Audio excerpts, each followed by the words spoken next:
Good evening. I'm well. How are you?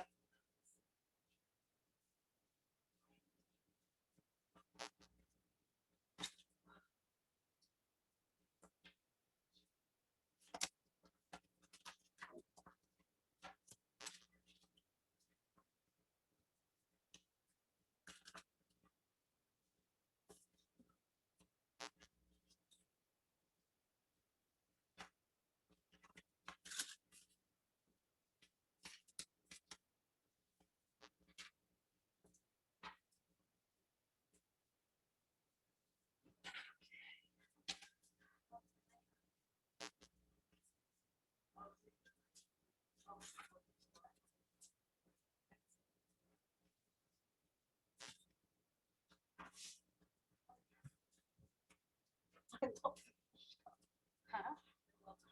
Oh, I know. Makes me smile. I know. That's why I bring it. I know Corey. There's Corey right there. Corey, you know Mayor Beck. How are you?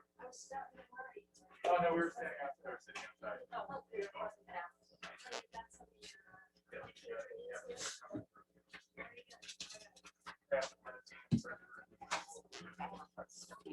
Okay.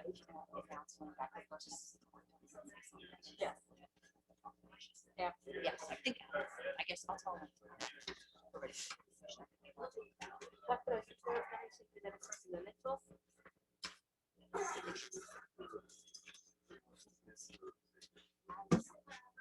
I don't know how to solve it. But I don't, yeah, if they want to do it first, that's fine. You know what?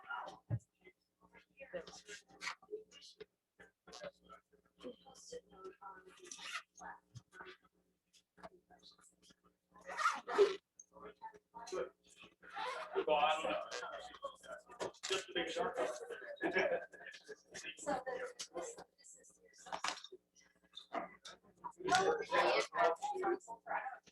Broken out into brown shoes. That's generation.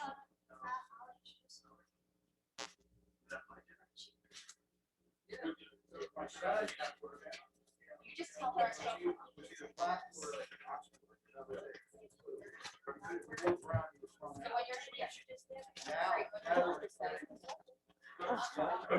I'm not keeping this on. Yes. Block, put it on for the mic. Yes.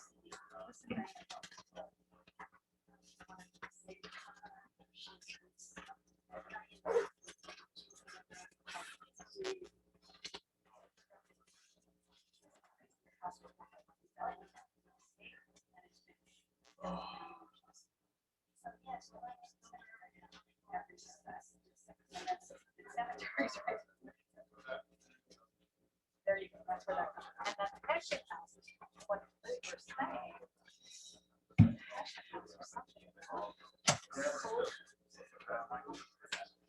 So Do we know Sanjay's home? he's coming. I think he's coming. So we have a party or not? Yeah, we are. A lot of fun. It's great. Yeah. So we just Sunday. Yes, one. No. Right.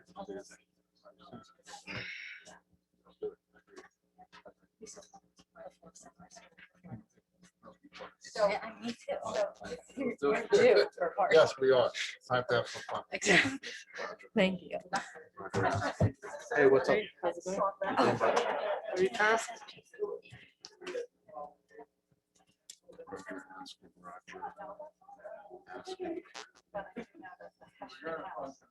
was 2 to 7. And then they worked for so that's what that.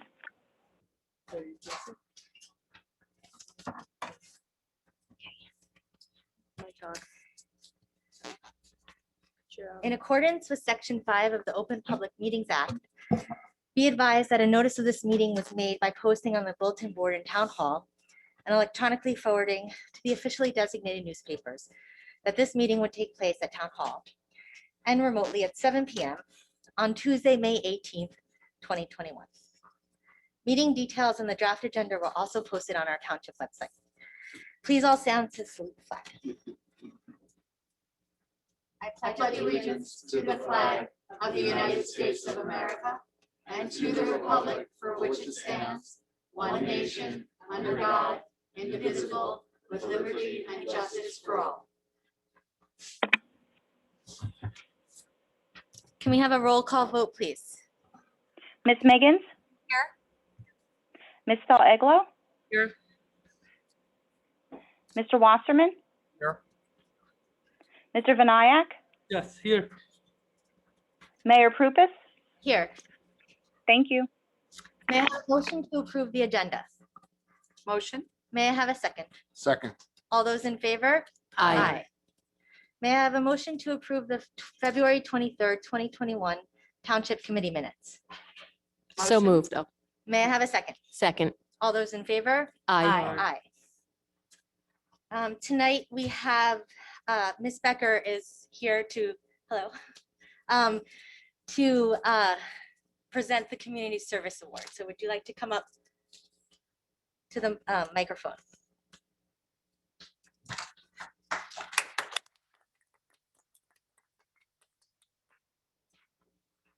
Okay, for those who don't know me, I'm Elaine Becker, and I'm Chair for the Community Service Award Committee. Oh, can you hear me? Is that on? Yes. Is that better? Is it? Yes. We are 7 members, but only 3 of us could, or no, not one of us, that would be me. Apparently, the other 2, I thought, no, Corey's here. No, not Corey, but that's it, I guess. I was expecting 2 other people, but anyway, I'm here.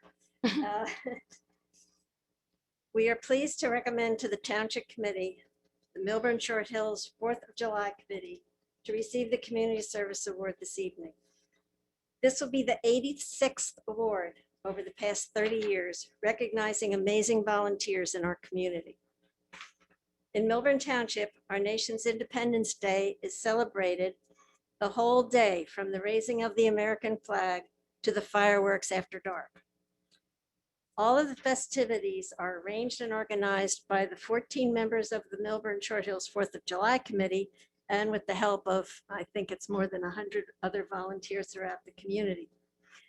So it's my pleasure to introduce Corey Biller, President of the Millburn Short Hills 4th of July Committee, to receive the Community Service Award. A member of the Township Committee, which is Diane Eglo, I believe. Yes. The committee woman, Diane, she will read the proclamation for I'll you. read it and then you'll say a few words and share some information. Would be wonderful. Whereas the Millburn Township Committee values the contributions of volunteers and volunteer organizations in the township and recognizes outstanding volunteer efforts that reflect the giving spirit of our community and enhances our quality of life.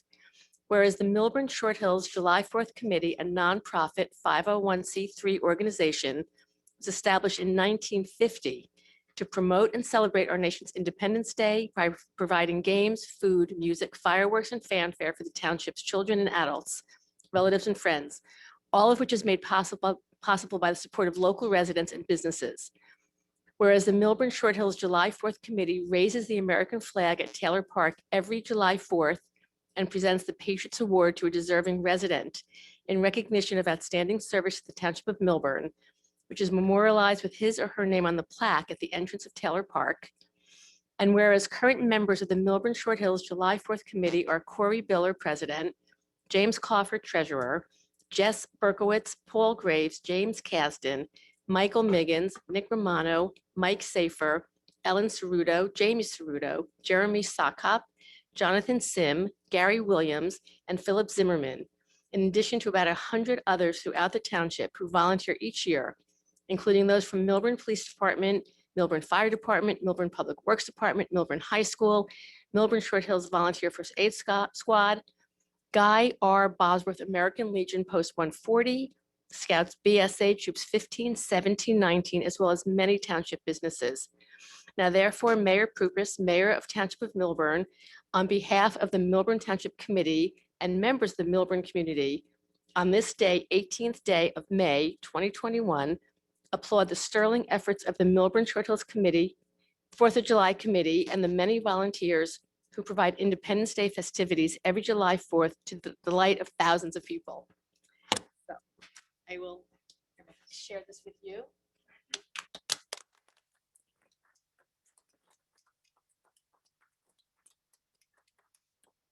camera's that way.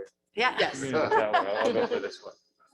First of all, thank you to the Township Committee and the Community Service Committee as well for this honor. It is really a very much a group effort. We have the other representative of our committee here with us today, but it really, as Committee Person Eglo said, it's a community event. We do it every year for the love of celebration in our community, and something that the community doesn't really even know, I believe, is that we are a group of purely volunteers who do this.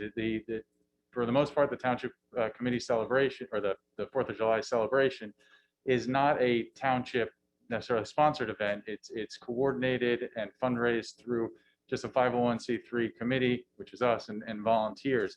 And so, one thing that we want to sort of, first of all, promote this year is that we're going to do things a little bit differently this year. We're getting back to normal to some extent, but we're also going to recognize that there still is some concerns about COVID, especially amongst young children who aren't vaccinated. So this year's activities, we're going to do the flag raising again, like we do every year, even last year.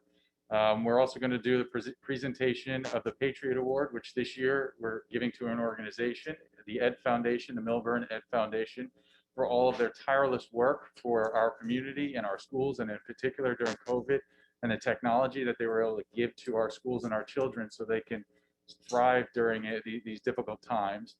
And then after that, we're going to do something a little different this year. We're going to actually have the family activities right after the flag raising from 10 to 12 in Taylor Park again. So it used to be in Taylor Park. We're going to have it back in Taylor Park, but this year it's going to be different. And instead of having sort of rides and things that kids are going to climb on and get lined up for and get close to, we're going to have a stage set up with a magician and then Revolutionary War reenactment. And then we're going to also have sidewalk chalk set up throughout the park so that every kid or a bunch of people can get together and draw patriotic sidewalk chalk on the whole Taylor Park.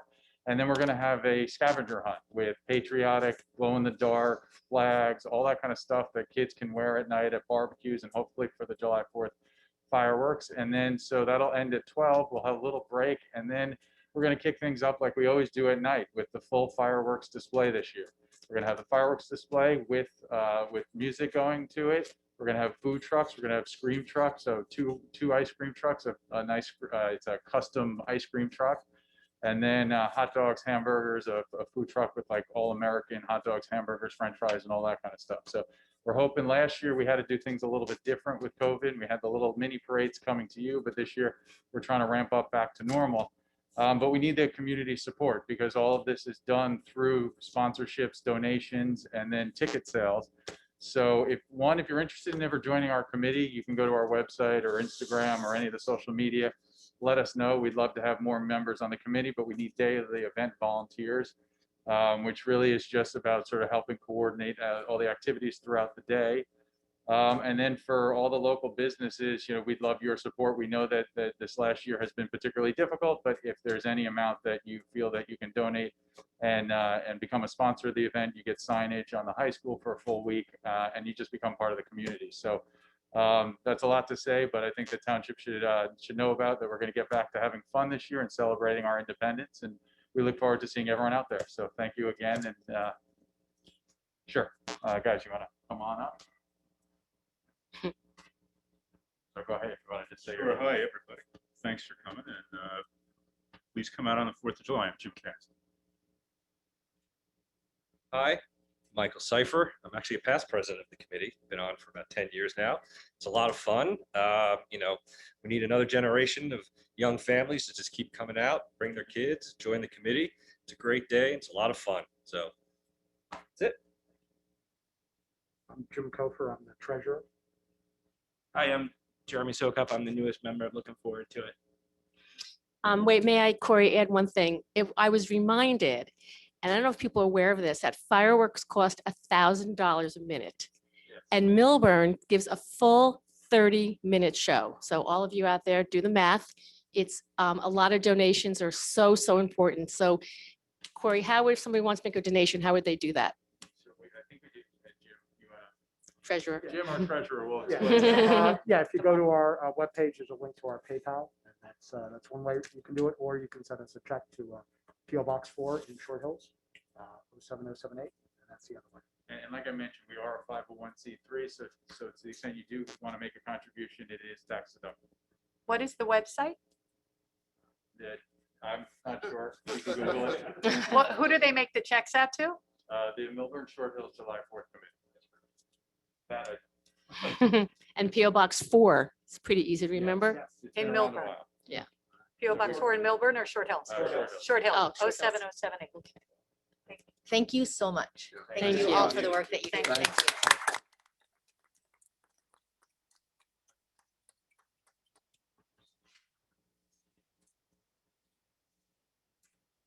Okay, we are going to move on to reports. Thank you, Ms. Baker. Thank you, Mayor. So the sign ordinance review subcommittee met yesterday on May 17th, and we're working on a community survey that will be going out shortly. The Taylor Park entrance revitalization subcommittee is continuing to work on the scope for an RFP for a landscape architect. Our next meeting is tomorrow at 11 a.m. The two-way traffic investigation subcommittee is scheduled to meet on Friday, May 21st, to review the traffic report that we are planning to present to the Township Committee on June 6th. Fred Layton, a member of the Board of Recreation, has moved. Thank you, Fred, for your service, and his seat is now empty. If you'd like to serve on the board, please fill out a volunteer interest form and email it to our town clerk, Christine Gaddy. The Environmental Commission is collaborating with the Short Hills Garden Club to help fund the Whittingham Triangle Pollinator Garden, which was designed by Mark Robeson and team. And the EC is hosting a home efficiency webinar, which will likely be the week of June 6th. The township will let people know when that's happening. And I just want everyone to know that we've now diverted over 6,000 pounds of organic food waste from our garbage with the composting pilot. And yeah, so more news on that at the next meeting.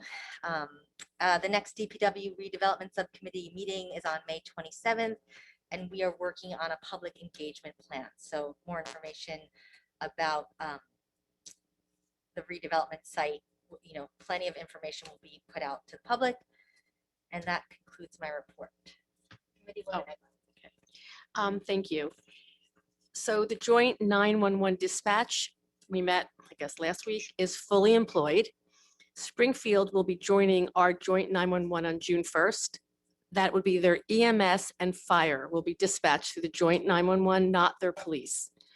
They will pay a one-time $21,000 initiation fee and $100,000 a year. They will not have a seat at the board, thus they will not be voting or be part of our decision-making. According to their expected call volume, the center will not require an additional dispatcher. However, this will be reviewed after 1 year.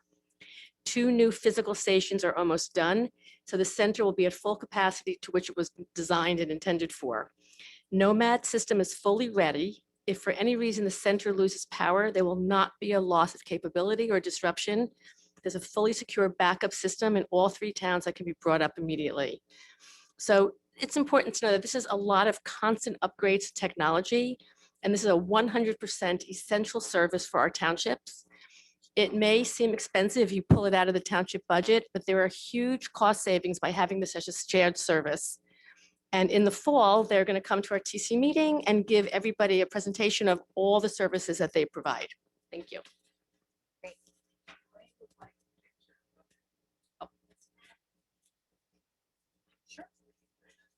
Of course, of course. Would you like the whole committee to come into the picture, or how would you like, or just just them? Oh. All right, you put them where you want them, and you How take your about put them in picture. front of the thing? Elaine, how about in front of the board?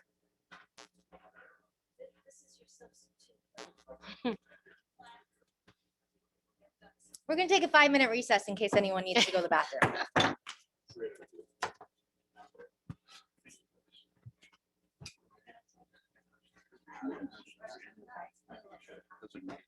Yeah, you should balance this.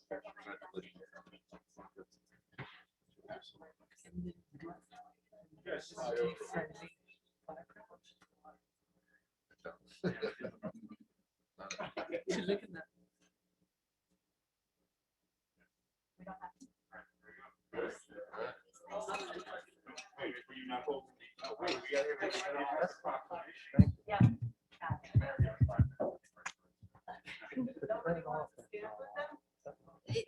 Mayor Becker just said that she would like it just to be the committee.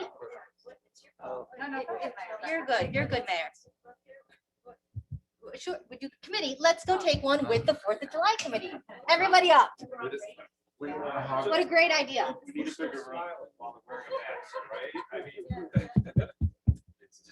Oh, well, she lives. Yeah, it is.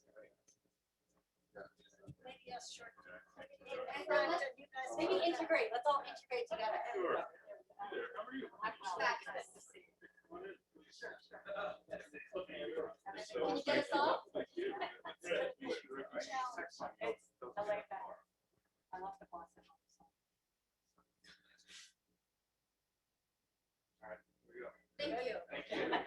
fabulous. Thank you all.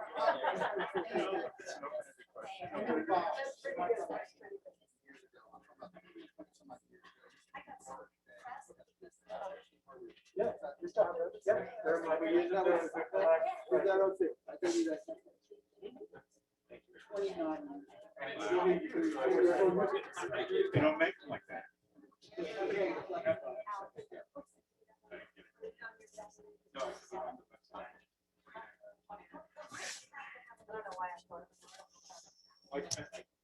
All right, we're going to resume the meeting.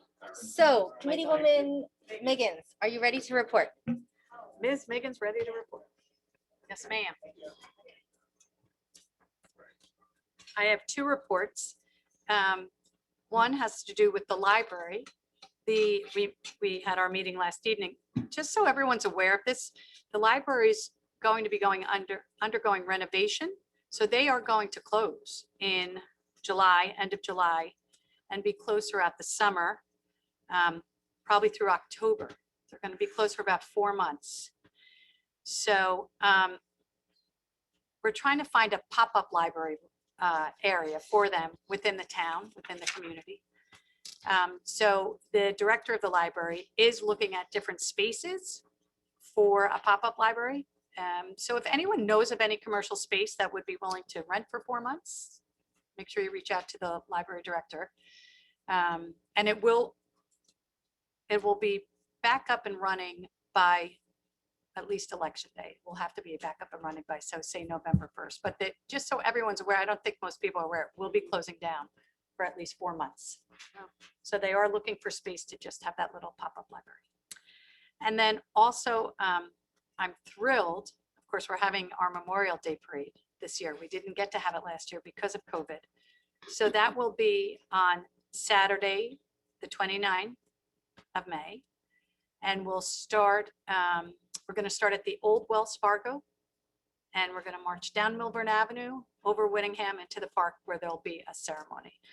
And we always have a grand marshal. This year, our grand marshal is going to be the Millburn Short Hills Volunteer First Aid Squad. They've done such tremendous work throughout this, pandemic, and we're so pleased with them. And they are volunteers, so that's who we will be honoring this year at the Memorial Day Parade. So please do come out. It will start at 10 a.m. As I said, and kicking off right at the old Wells Fargo building. And if you're participating, please do show up at the old Wells Fargo building and around 9:30 with your group, and off we'll go. So thank you very much. That's all I have. Fabulous, thank you. Deputy Mayor Wasserman. Yeah, thank you, Mayor. So I have a couple reports. Committeeman Vinayak and I hosted a meeting with Roger Askin from the high school about internships for a lot of our local students. And we had actually a very productive meeting. And I'm really hoping that we could find some job training and internships for some of our local kids, and potentially in town hall or in some of inside, or even with some local businesses. So we're working on that, and I think that's going to be really an exciting opportunity for our kids. Also, we want to encourage all residents to shop local and stay local this summer. We have a lot of exciting plans. For instance, this Saturday, Explore Millburn is hosting live music near the Boxcar. You should check on social media for details. There should be live music around all of our districts during the summer. So consider staying local having some fun in town. Aside from that, I also want to give a shout out to Paper Mill in the Park, which is a joint venture between the Paper Mill and CETA. That's on June 27th between 1 and 2:30 in Taylor Park. That's going to be really exciting to have some paper mill, to have a great paper mill show in the park. And it's free, and I think our residents are going to really enjoy it. Also, for restaurant owners, there is a Explore Millburn is available to help local restaurants who are interested in getting an SBA grant. There's a restaurant revitalization fund from the SBA. I know that Explore Millburn is working with our local restaurants, and people are encouraged to reach out if they need help filling out the forms. And aside from that, that's basically my report. Great. Committeeman Vinayak. Thank you, Mayor. I attended REC. I'm on the REC Commission as a liaison to Township. They are still looking for library to light the library field and looking for donations. This has become a project now, so they will be reaching out and doing some events to get donation and put probably a naming rights if there is enough donation donated for that project. Total project just for the lighting is about $275,000. And if you're interested, reach out to Bob Hogan at rhogan@millburntown.twp.org. There is also, as Mayor said earlier, a REC board member. There's a seat available. If you're interested in, please do apply so we can fill that seat up. And we had also, since I'm on the REC board and also the joint committee for the REC and Board of Ed for the fields, we had that meeting as well. And again, we are field poor, and I've heard that so many times. We are going to be looking, or at least doing some work on figuring out the space that has leaf compost at JFK Expressway. We will try to figure it out to have some part of that used for DPW, some part of that as field, and then also possible if we can put the cell phone towers that we spoke about. So we're going to see what all can fit in. So that's the conversation, ongoing conversation. Thank you. Great, thank you. Mr. Falcon, yes. Thank you, Mayor. As I think I may have reported the last time, the mediation of affordable housing is in an active set of meetings. There was a meeting last Thursday. There was a mediation session today. There will be one next Monday, and then there'll be a further session on June 3rd. As the special master reminds us, at the commencement of each of these sessions, there are no binding commitments made in favor of active and free negotiations, and that all of the discussions in the mediation proceedings are confidential. The parties are submitting to Judge Gardner for an extension of the township's immunity. I expect that he'll do something about that in the upcoming week, and that I'll be in a position to tell you about that when the judge puts pen to paper at the meeting of June 1. Thank you, Mr. Falcon. Mr. McDonald. Yes, thank you, Mayor. I just have two brief reports. One is to bring closure to a discussion that was had at the Township Committee meeting a few times regarding a speed hump in Lot 14, otherwise known as Jarvis Lane. As I had reported before, we asked DPW to replace the speed humps that were taken from that lot as a result of, they take them up for the winter so that the plows don't damage them, and they return 2 speed humps to that. I investigated a little bit further, found that in 2018 on a Google Street View that there were only 2 speed humps in that lot. However, I've been continuing to have a conversation with Ms. Urso, who owns a business in that area and has concerns over the safety there, and spoke to DPW, who is looking for what they feel, they have a third temporary speed hump that they take the many pieces and put it together. So if we have that in storage, as they suspect we do, we'll make sure that that gets placed in that lot. I just wanted to bring closure to that so that the committee is aware. Also wanted to just offer a brief report on the double parking issue by the Millburn Deli. This continues to be sort of one of those difficult situations as there's a lot more Uber Eats or Grubhub drivers in and around the area. A lot of people are just running in and picking up from the deli. There is a double parking problem there. We're going to continue to ask our residents not to double park. If it is them, many of them are visitors. I do know that, or they're these drivers for the food delivery services. For the time being, we are stepping up enforcement, particularly those individuals that are having someone down there to walk around and move cars along if they are causing an issue and double parking, potentially giving tickets to those individuals who are double parked and do not move. We do have a solution in place that we will place concrete blocks within those parking spaces to take the dead lane and make that parking instead of the parking spaces. It's not necessarily a situation that we want to get into, but we are prepared to do that with the concrete blocks that are that we are using for parklets. I think right now we're going to step up enforcement, but if those blocks go in those spaces, I don't want anybody to be surprised. This is a good temporary solution to an issue that, should it not work, can easily be removed. But we need to do something over in that area. It causes some issues with cars turning left onto Millburn Avenue. It also is causing an issue for sightlines to other businesses, blocking driveways, things like that. It's just it's a popular area, and we're happy for that. But we need to make sure that we're taking steps to address these things. Perfect, thank you. There's a few other things that I think for you to report on. Main Street closure. Oh, yes, Mayor. Yeah. My apologies. So we are adjusting the Main Street closure. This is based on the fact that we have seen an uptick in traffic and with schools and more and more people going to in-person schooling. So we've adjusted the closure to be on Friday afternoons instead of Thursday afternoons. And we are going to do the full closure of Main Street for the summer on June 24th. That will last to August 30th, and that will provide a great space for outdoor dining and restaurants and activation of the town.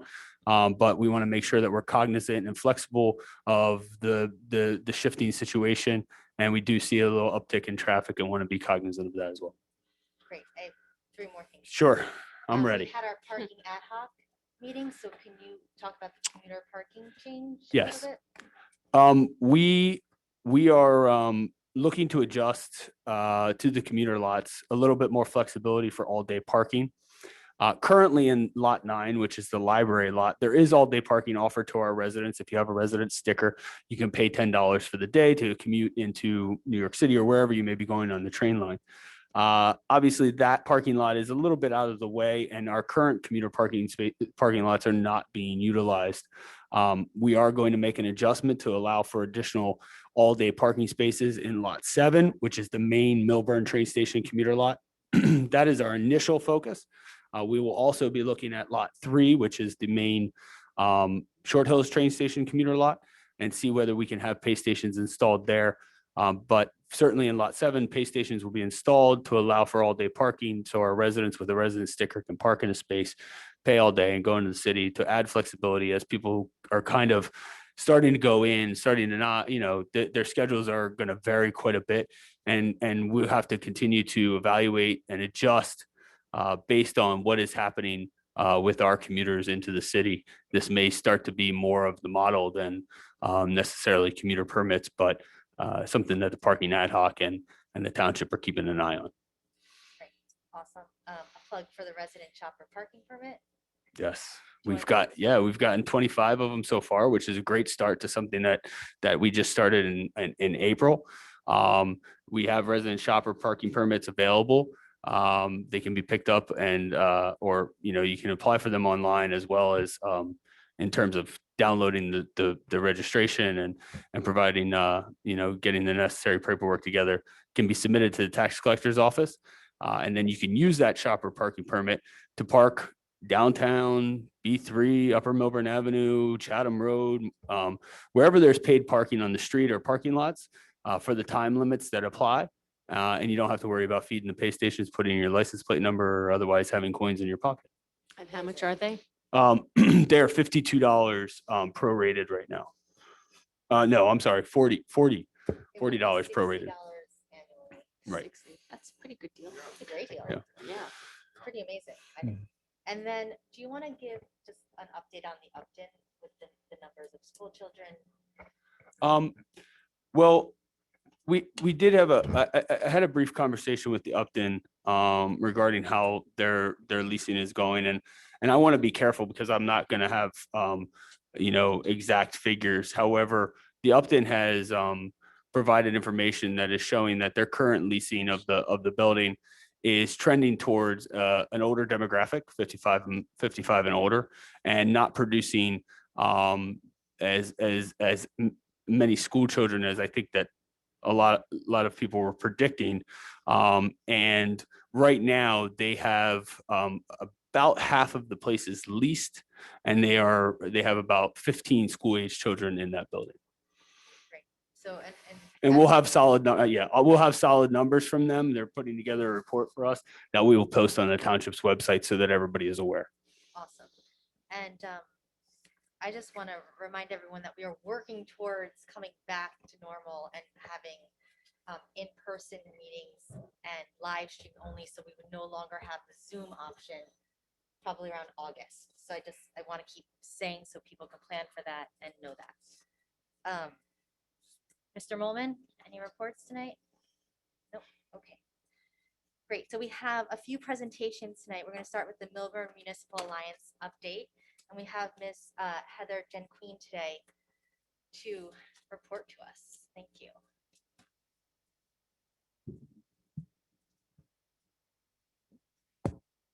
Good evening.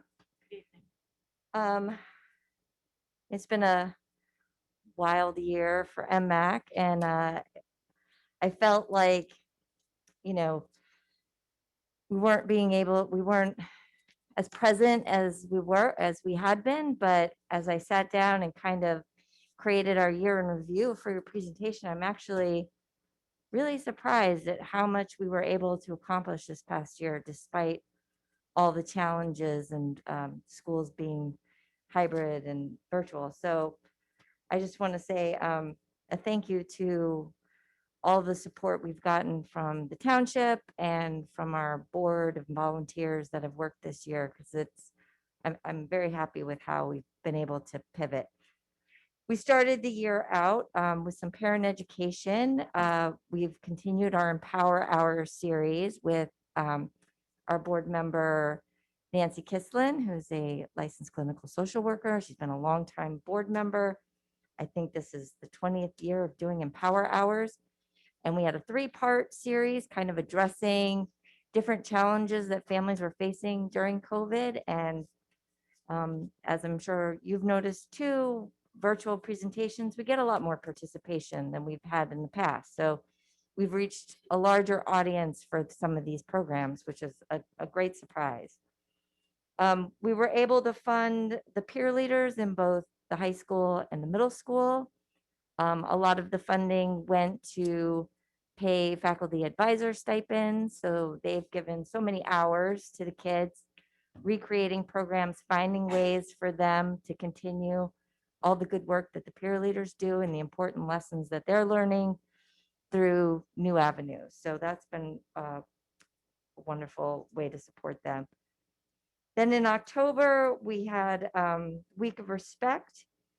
And in the middle school, and MMAC funded Scott Chesney, who is a disability rights advocate and does wonderful programs. The 6th graders see him every year, and he encourages them to build resilience, to find their passions.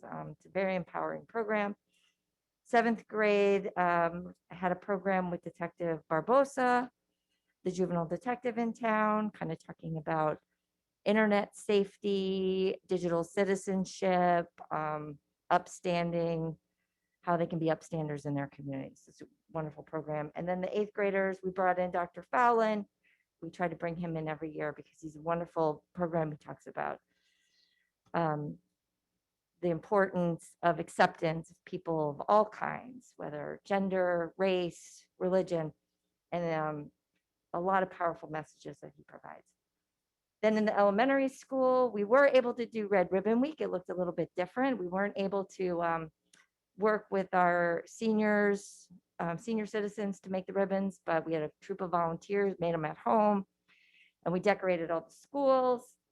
We had an awesome art contest, and we had so many submissions. They're still up on our website if you ever want to take a look at some of these great ones. And we awarded prizes to kids in each of the elementary schools and the middle school. Family Meal Week was in April in the elementary school, and kind of twist that this whole year has been Family Meal Week. So we kind of built on that and talked about the importance of building those connections with your kids at a young age.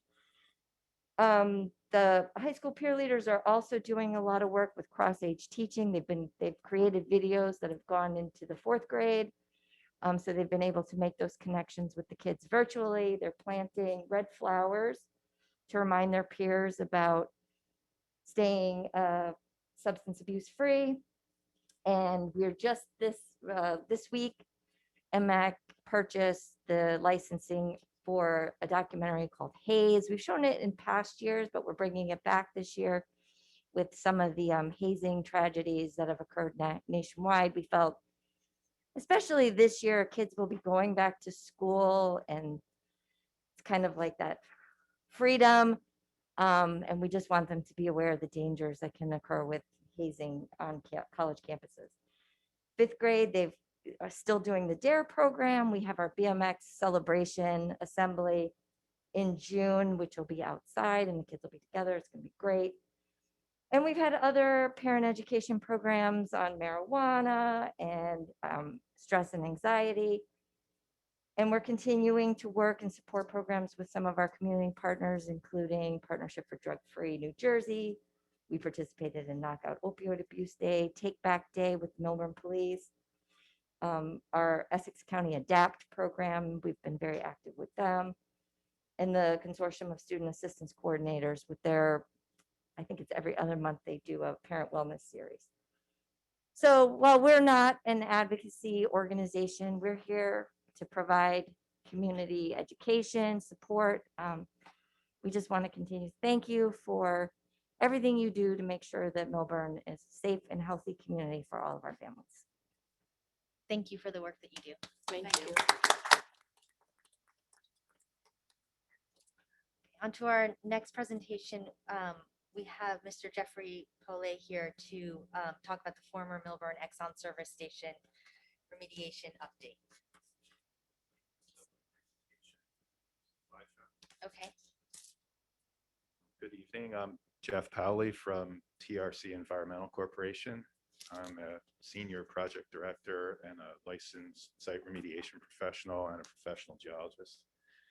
And I took over managing the remediation of the former Millburn Exxon service station a couple years ago.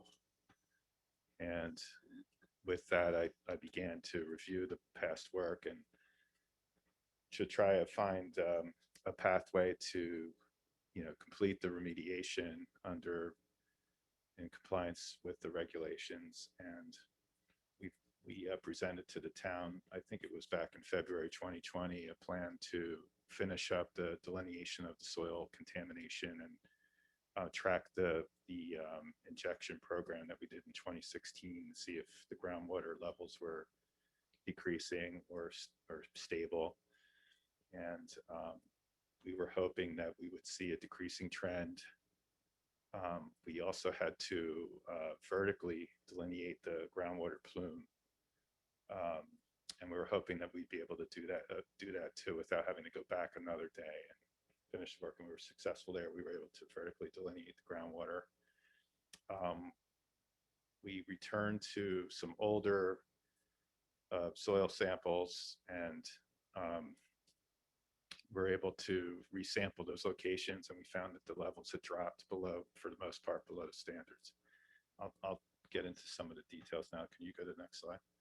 So I'll give you a brief history of the site, the regulatory status of the soils, and the status of the groundwater investigation and remediation. Next slide. There's some pictures of the site. It's at the corner of Morris and Essex. It's a big parking lot there. The site is pretty old. Millburn purchased it in 1930, and subsequently it was leased out to a couple different gasoline retailers, the last one being Exxon.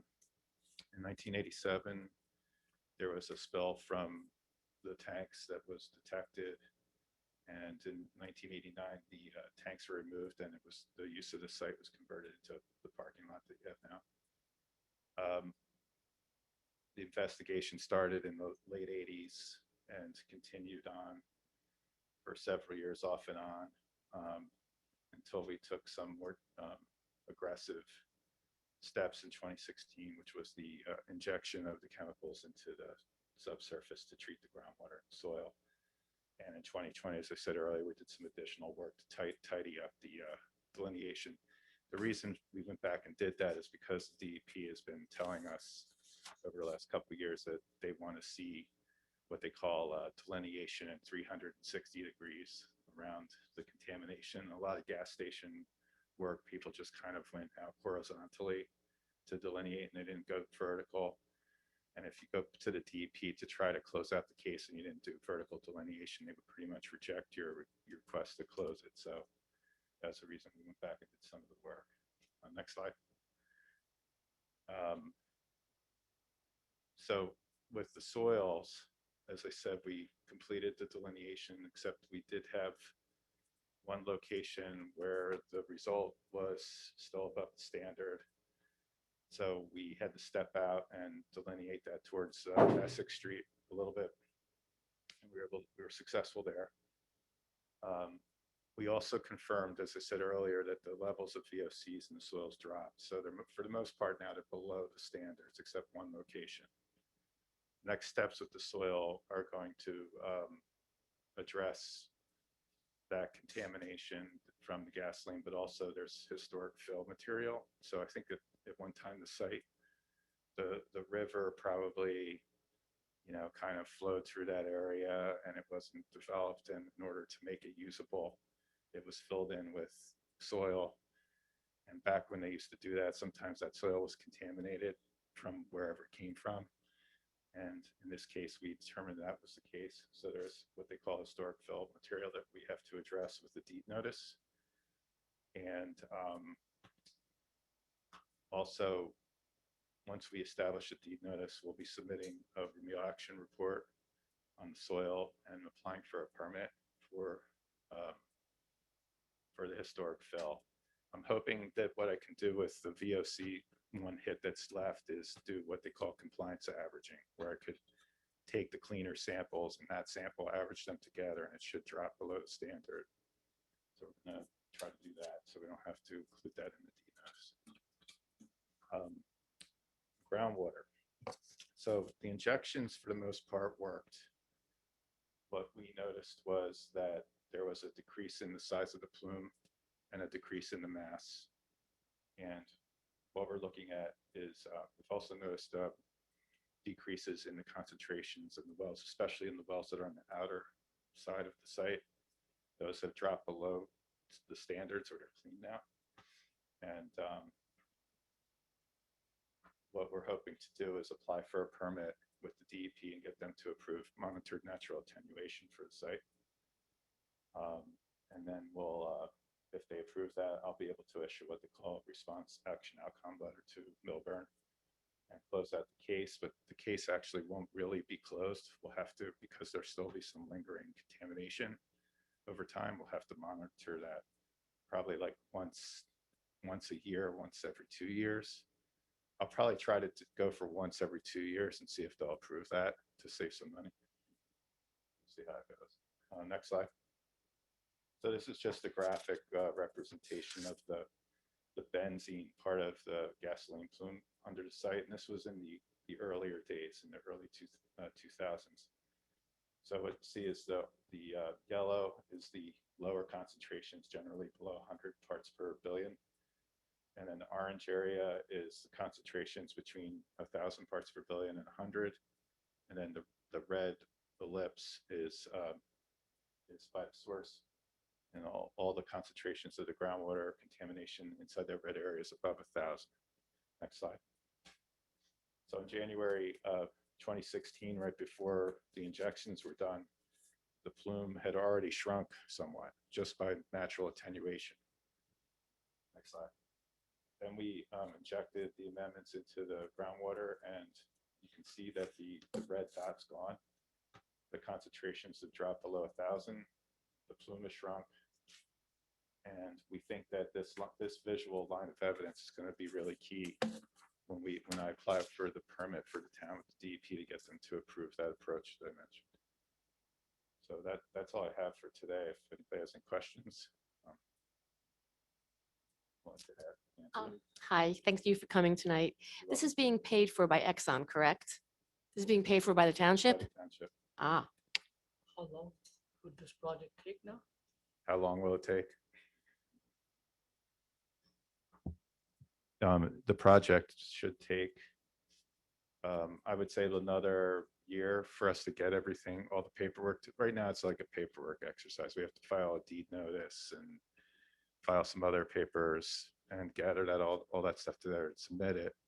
Then we'll have to wait for the DEP to review the permit application, which right now with COVID and some of the other things that have been going on at the department, it's taking more than 6 months to get a peep from them. So it could take like 6 months to a year once I apply for the permit. So what we'll probably do during that time frame is just kind of sit and wait for them to respond.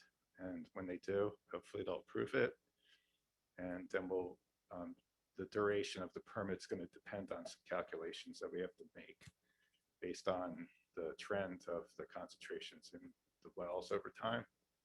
But I can't ballparking it, and don't hold me to this number, but I'm going to guess it's going to be like a 10 to 15 year program, monitoring like initially maybe once every 2 years, and then cutting back on that monitoring over time to maybe once every 5 years. Every time when you come and monitor that, what is the cost we are looking at? I can't really estimate that right now, but with a similar site, so for the soil, when you do biennial certifications for the soil permit, which is just going to be the cap for the historic fill, which is, I'm sorry. So the cap for the historic fill would need to be inspected once a year, and then a biennial certification would need to be filled out once every 2 years. That probably would cost about $2,000 to $4,000 every 2 years for that. And then for the groundwater, it's more expensive because when you're sampling, there's going to probably be 5 or 6 wells that we sample. And then you have to sort of break down that data that you get back from the laboratory, make some maps, fill out some forms, do another biennial certification, put that package together and send that into the DEP also once every 2 years.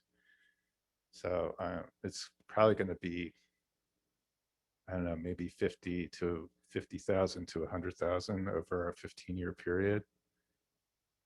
But I have to wait and see what the DEP is going to do when I apply before I can give you like more specific numbers. So I've been holding off on providing that. So all to the this town. started from when we had the parking lot at 89, so almost over 30 years. Yeah.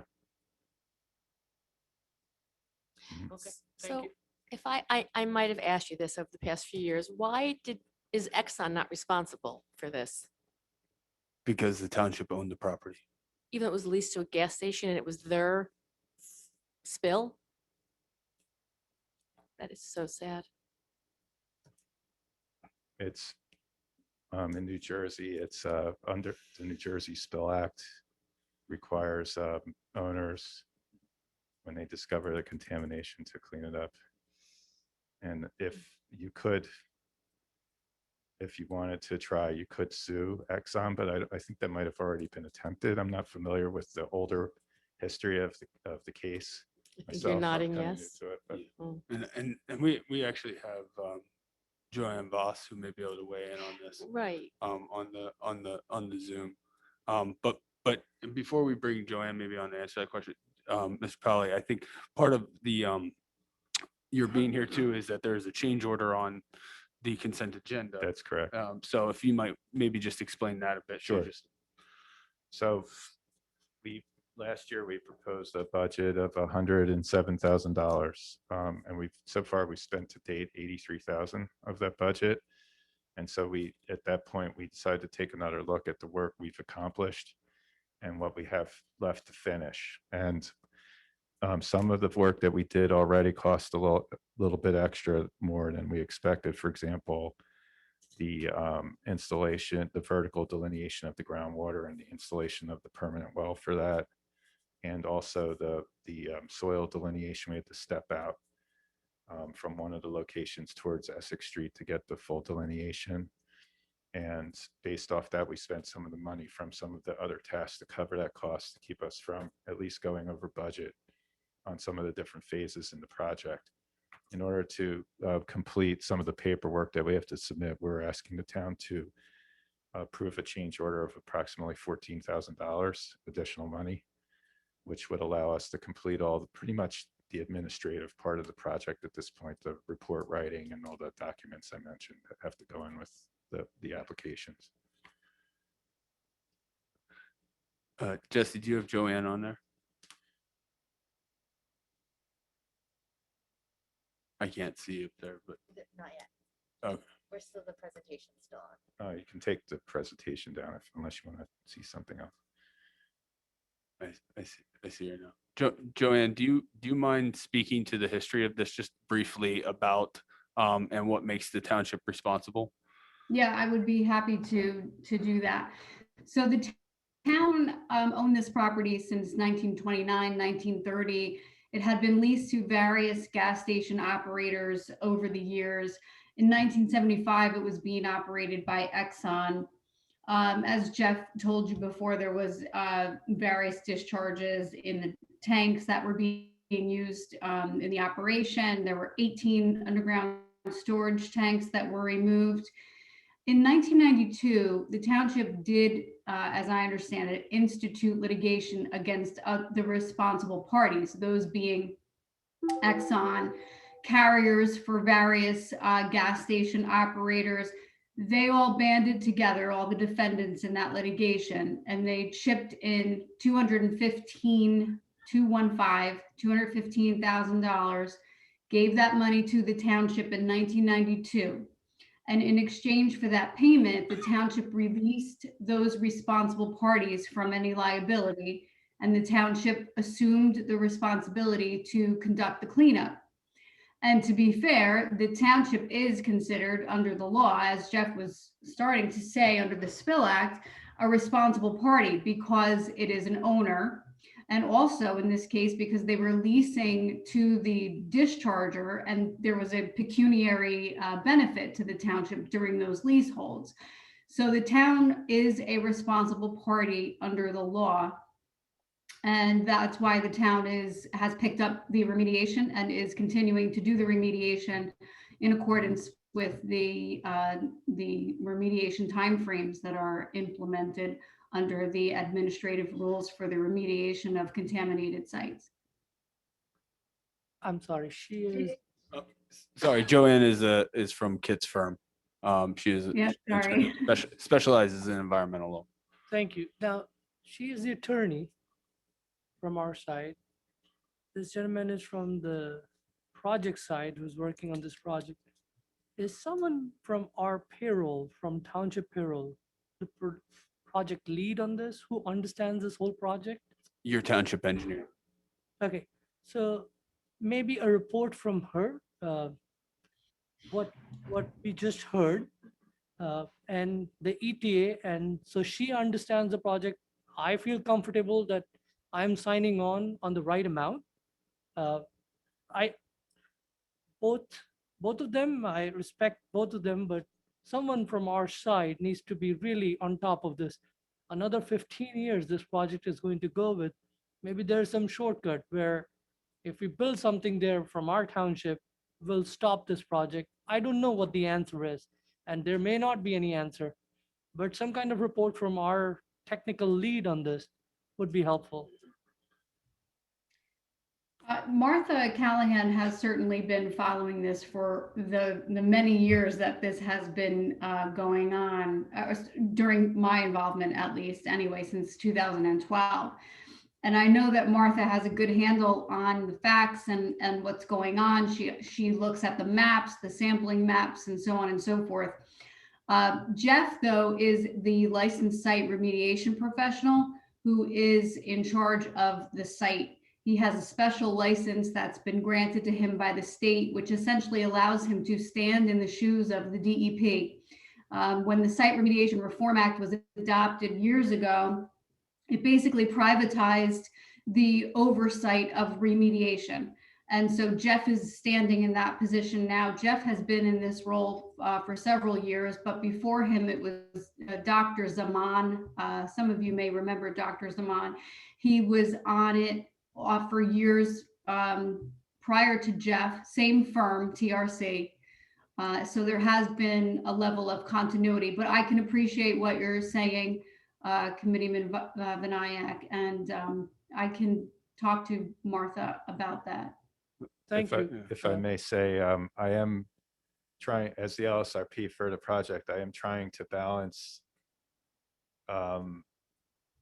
the most cost. I'm trying to come up with the most cost-effective approach based on the conditions at the site as they are right now. And I'm not saying otherwise. Yeah, I'm and truly there's- not saying anything otherwise. I just feel Yeah. that this project, which was started 30 years ago, will take another Right. 15 years. If we cannot have this project under control ourselves here, I would rather like to get a report on this project every interval, whether that's quarterly, 6 months, a yearly. I'd be happy to provide you with, if you wanted quarterly update reports, I could do that. I can meet would with rather Martha. have it from our people on our Okay. payroll instead of paying understand. outside firm. But Committeeman Benoit, I mean, the issue here is that the township is hiring and has to hire the professional LSRP from to oversee this project, and his reports are the ones, so we'd be doing the work of the LSRP in addition to the LSRP. So I'm just, in terms of efficiency and things like that, we can have Martha review his reports and township engineer review his reports for accuracy and things like that. But I wouldn't suggest that our staff then do the reports that he's already doing. Well, that's doable. That's fine with me. Okay. So if she can review it and write it in plain, simple English to us, what that means, that'll be helpful. We'll get that process in place. Thank you. I just want to say, if anyone has a neighbor or if they have had to remove an oil tank from their front yard, it can be hundreds of thousands of dollars and years to get clearance. It's a bureaucratic nightmare, and it's just very expensive. And in this situation, it is just what it is. Right. So I agree and I understand what you're saying. The thing is, we are spending money left, right, center and everything. And this may not be the stream that is money going out. I just want to get a handle on what all we are spending on. And so we are aware of how much money to keep aside for this project, just to get a handle on things. That's all. I have one question. This is required by the DEP, right? Correct. Okay, so we don't have a choice here, do we? No, and No. there's a regulatory timeframe that passed already, but they extended it 1 year because of COVID. Okay. So I have till May 6, 2022 to submit all the paperwork to the DEP, but because I'm applying for permits, I actually have to try to do that at least 6 months ahead of that date. So my goal is to try to get everything done by, let's say November, before Thanksgiving, get it into the DEP for review. And in order to, if we were to try to speed things up to make this go away quicker, it's possible to do that, but it would cost significantly more money all at once. And basically we would have to go back and do more of those injections. And based on our evaluation of what happened from the two injections that we did do, it's sufficient enough to get the site to a point where we can close it out and just monitor periodically. There's no really, based on the location of the contamination in the water, which it's about, let's say about 6 to 12 feet below the ground. It's not really harming anyone. It's under a parking lot. It's like one of the perfect places for this to be, actually. And it's shrinking. The plume is shrinking.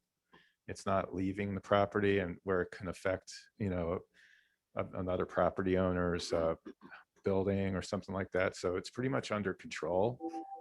And what we've come up with is what we think is the best, even though it might take a long time. I really think that's going to be, in the long run, the most cost-effective approach for the town, because you're not going to be forking out a lot of money like all at once. It's going to be a little bit here and there over a couple of years.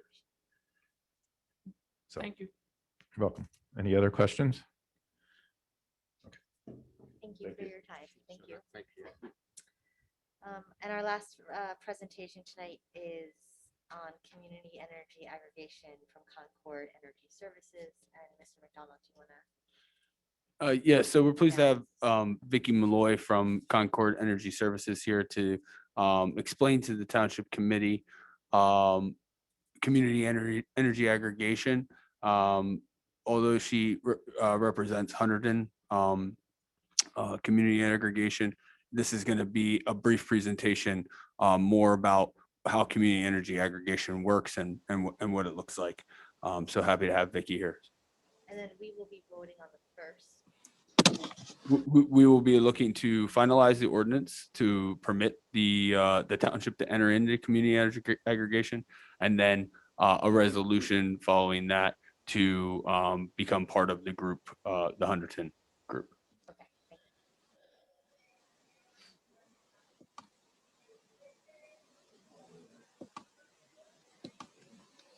Good evening, Mayor. Good evening, committee. How are you today? Good. Thank you for having me. My name is Vicki Malloy. I'm Vice President of Energy Services for Concord Energy Services, located in Voorhees, New Jersey. And I'm going to be kind of going over today the presentation for community energy aggregation for the Township of Millburn. So this kind of gives you a little bit of background of energy deregulation. Prior to 1999, all of the utilities produced their own power. They owned their own generation plants, and they delivered the power to their residents and their businesses, all of their constituents. In 1999, energy deregulation actually happened in New Jersey, where the power plants now became unbundled from the power supply. Everything went deregulated, so it wasn't regulated by the Board of Public Utilities. All the utilities purchased all of their power from energy suppliers, which was a middleman, and then sent it to their constituents, residents, business community. Similar to Bell Atlantic, when Verizon and AT&T came in play, and you could buy your long distance for a cheaper price. So energy deregulation was born along with consumer choice legislation. It gives you the option to choose your supplier on your electric bill. Next slide. Every year, New Jersey holds a statewide basic generation service auction. And this auction actually picks the suppliers that provide electricity into our grid in New Jersey. The BGS auction winners in 2021 are listed here. So these are all of the actual suppliers that are sending power into the grid in New Jersey for all of the consumers. Next slide. So what is aggregation? So community energy aggregation actually is a process that works kind of parallel to the state's process, where the state holds, an auction every February. The actual, our aggregation can hold an auction at any time during the year. The state sets the utility default rate, that's the price that everybody pays for their energy supply rate. And the new rates always take effect in June of every year. And there's a formula that they use with regards to the auctions. It's a combination of 33% over the last 3 years, and they come up with an average price, which sets the consumer default rate. And the utilities default rate is what community energy aggregation, that's what we look to beat every year, or with our programs as they run. New Jersey Administrative Code Title 14 was enacted in 2012, which basically defined community energy aggregation. And all the rules and regulations are overseen by the Board of Public Utilities and Ratepayers Advocate.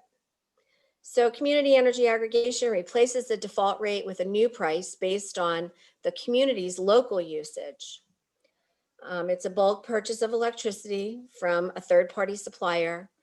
We go out to bid, we have an RFP, we have an agreement that suppliers sign. So the bids are in accordance with New Jersey procurement law. Communities are able to have the option to provide rate reductions, on their energy costs. Although we can't guarantee month-to-month savings, our programs that we've been running since 2014 have produced over 8 million in actual savings. And we track actual savings, not just at the time of bid projected savings. And this program actually provides a lot of consumer protections not normally available for individuals who would go out on their own to a third-party supplier and get their own contract. Next slide.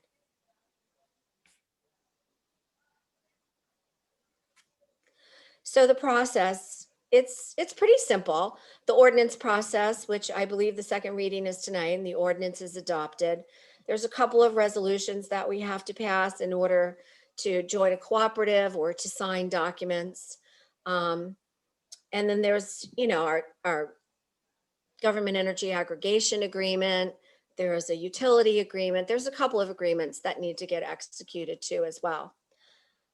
We prepare and submit all the bid documents to the Board of Public Utilities and Division of Rate Counsel, which I previously advised on, and also to BPU and Division of Rate Counsel submits comments back on the documents that we send them. And all the comments are sent back to you. We review them. A lot of them are standard comments, and we provide a response that goes back to them with a copy to you as well, so that you're fully informed during the whole process with regards to, when we're going out for formal bid. The energy auction is held. We select the winning bidder if the bid is lower than the utility default rate at the time of the bid. And then, the program is started, and we begin the outreach to the residents about the program. We actually work with the township very closely. We develop customized outreach programs based on your unique needs. You may have a large senior community. You may have large communities of apartment complexes, or communities that need maybe a little bit of extra hand-holding and touch. So we'll work with you to develop, a customized outreach program that's specific to your township. We can include mailings, we can include public outreach meetings. We have a video that goes on your website. We have a customized web page that we also have. We can actually put a lot of information on your web page. And then, of course, the auction process is repeated at the conclusion of the contract. Next slide. So these are some of the details concerning the aggregation. When a supplier is awarded, there's an initial 30-day window for residents to decide if they would like to opt out of the program. Anyone choosing not to opt out of the program will be enrolled in the program. So this means that all the eligible residents are automatically included in the program unless they opt out of the program. And the eligible residents include residents who do not have a current third-party supplier that they've chosen, And we currently do not include solar clients because we don't want to mess with their net metering credits. They always have the option to join in, but they're not initially included in the program. We give the residents many options on the way to opt out of the program. We have a postcard that's included with the information kit that goes to them that has a barcode that's specific to them. We give them the option to permanently opt out of the program as well. And this option basically ensures that if the Township of Millburn moves forward with any other programs, after the initial one, that they will not be included. Of course, residents always have the option to opt in, but they won't be included in any subsequent rounds of auction pricing moving forward. We have an 800 number. We have a call center in Butler. That's all they do is take the opt-outs. They call the call center. The call center gets their information and opts them out of the program. And we also have a customized website where residents can go online and opt out as well. Next slide. So with regards to the community energy aggregation, all the current services that are provided by the utility still remain the same. The delivery of the electricity, the meter readings, the billing, the payment processing, all emergency services, everything that JCP&L provides today, they will still provide. The only thing that they're not going to provide is the electricity that comes from the BGS auction from the state. They're going to replace that with the awarded suppliers' electricity. Residents are still going to continue to call their utility for service-related questions or outages. Residents will still receive one bill every month from the utility. They will have the new suppliers, the program suppliers' charges on that bill. Budget billing is offered, equal payment plan budget billing is offered in the program. So any residents who actually want to continue in a budget billing, if they have it, or if they want to get involved in a budget billing, it is offered. There's no fees to be a part of the program. There's no cancellation fees. And no one from the program, and this is something that we really try to stress, no one from the program will be calling or knocking on any resident's door regarding this program. We're not going to be asking them for personal information. Everything is done via mail, and all of the information that comes to the residents comes from the township only. So it'll be on the website or it'll be via mail. Next slide. So one of the programs that, we're actually involved in now is renewable pricing options, which I think Millburn is very interested in. It enables the municipality to influence the source of electricity. Of course, the environmental benefits are great, cost savings. This is the one drawback with Title 14. The cost savings of the utility price to compare is not mandated. However, we have a program that is actually providing a lot of savings to residents that have 100% renewable energy option, and I'll go over that in another slide. And then, of course, you have the potential to earn points with Sustainable Jersey through the RGEA program.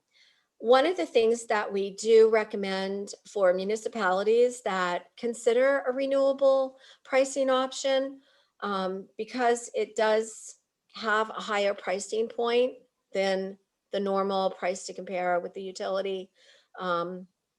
It could have a higher pricing point than the normal price to compare with the utility, or just having, apples to apples comparison. Is we really like to have, especially at the outreach meetings, someone from the committee, someone from the township involved, just to show support for the program when we are doing the outreach to the residents. Next slide.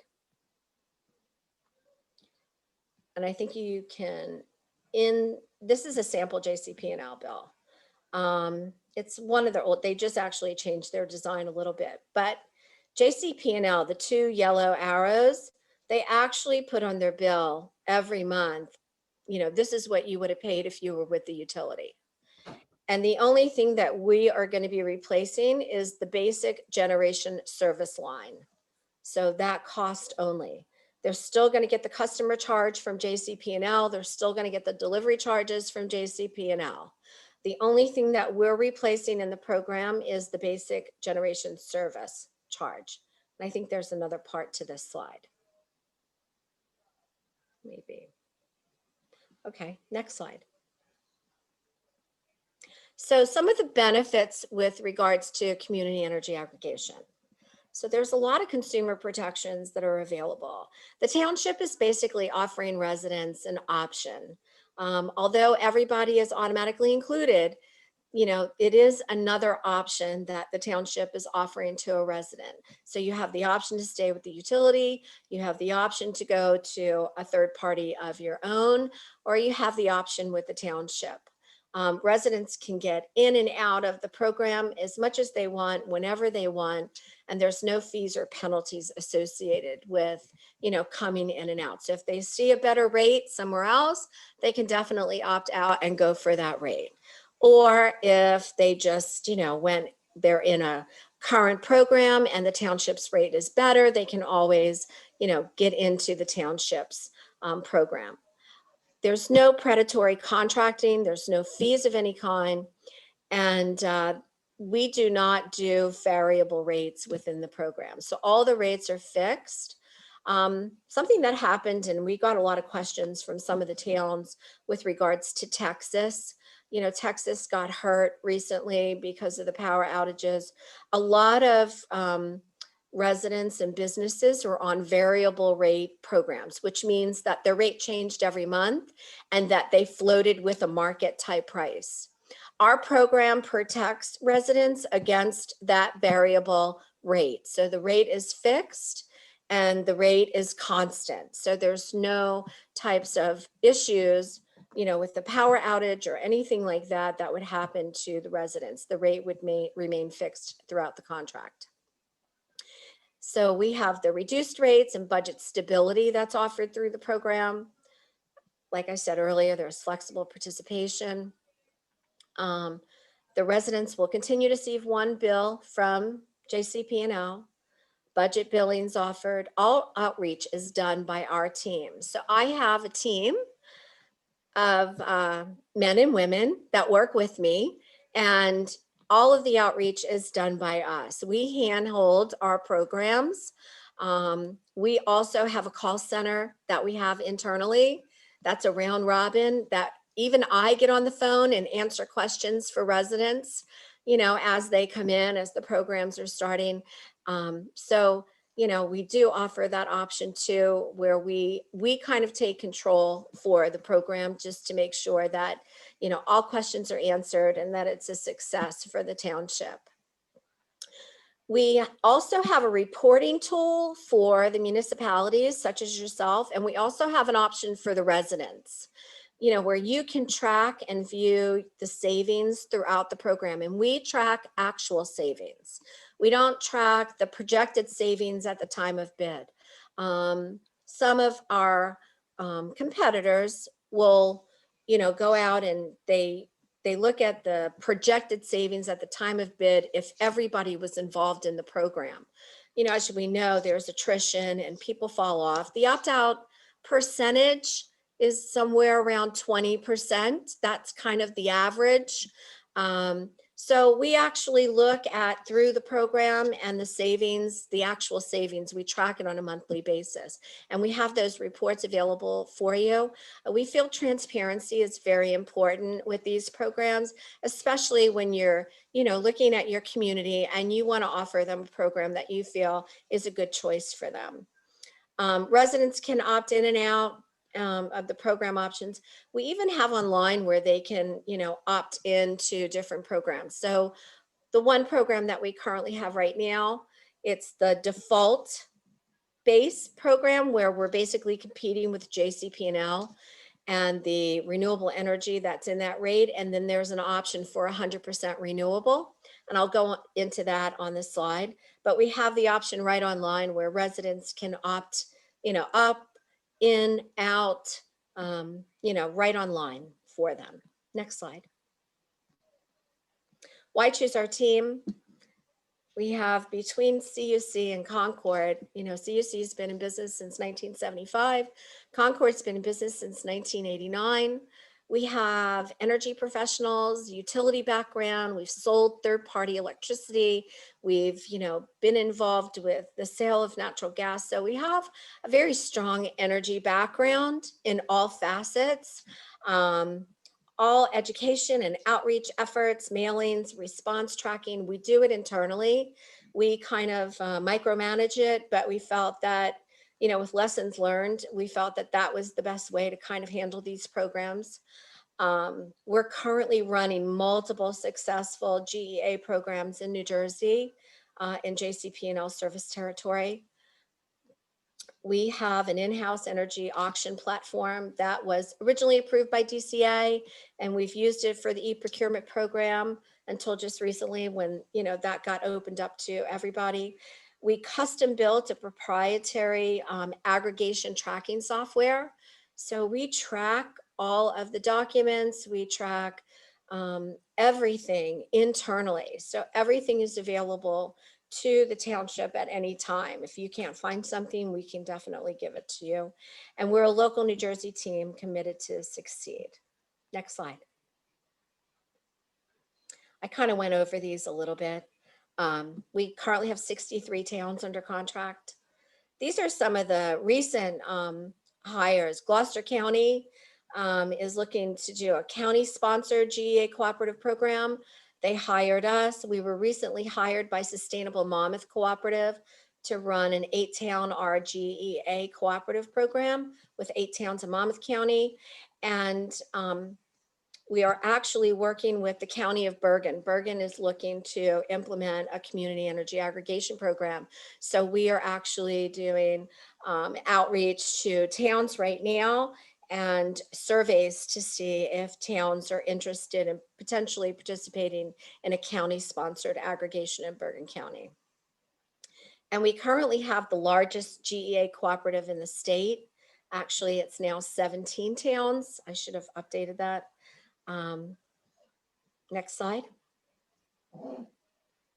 So some of our experience, the Morris Area Energy Cooperative, we actually started that program back in 2015.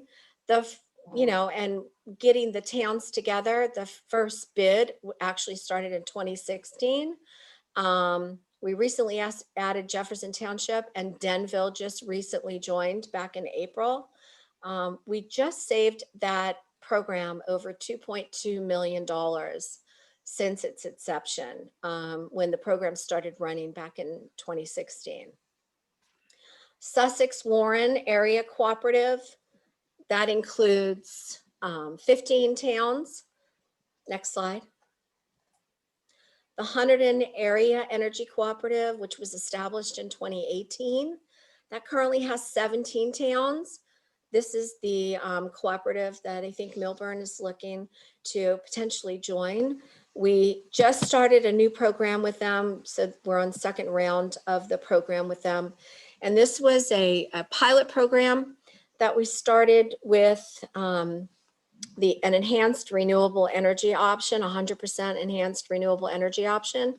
So as you can see, our program rate for our residents right now, just for the default, and that's for anybody who, is automatically included, who doesn't opt into the higher renewable or who doesn't opt out, is 0867.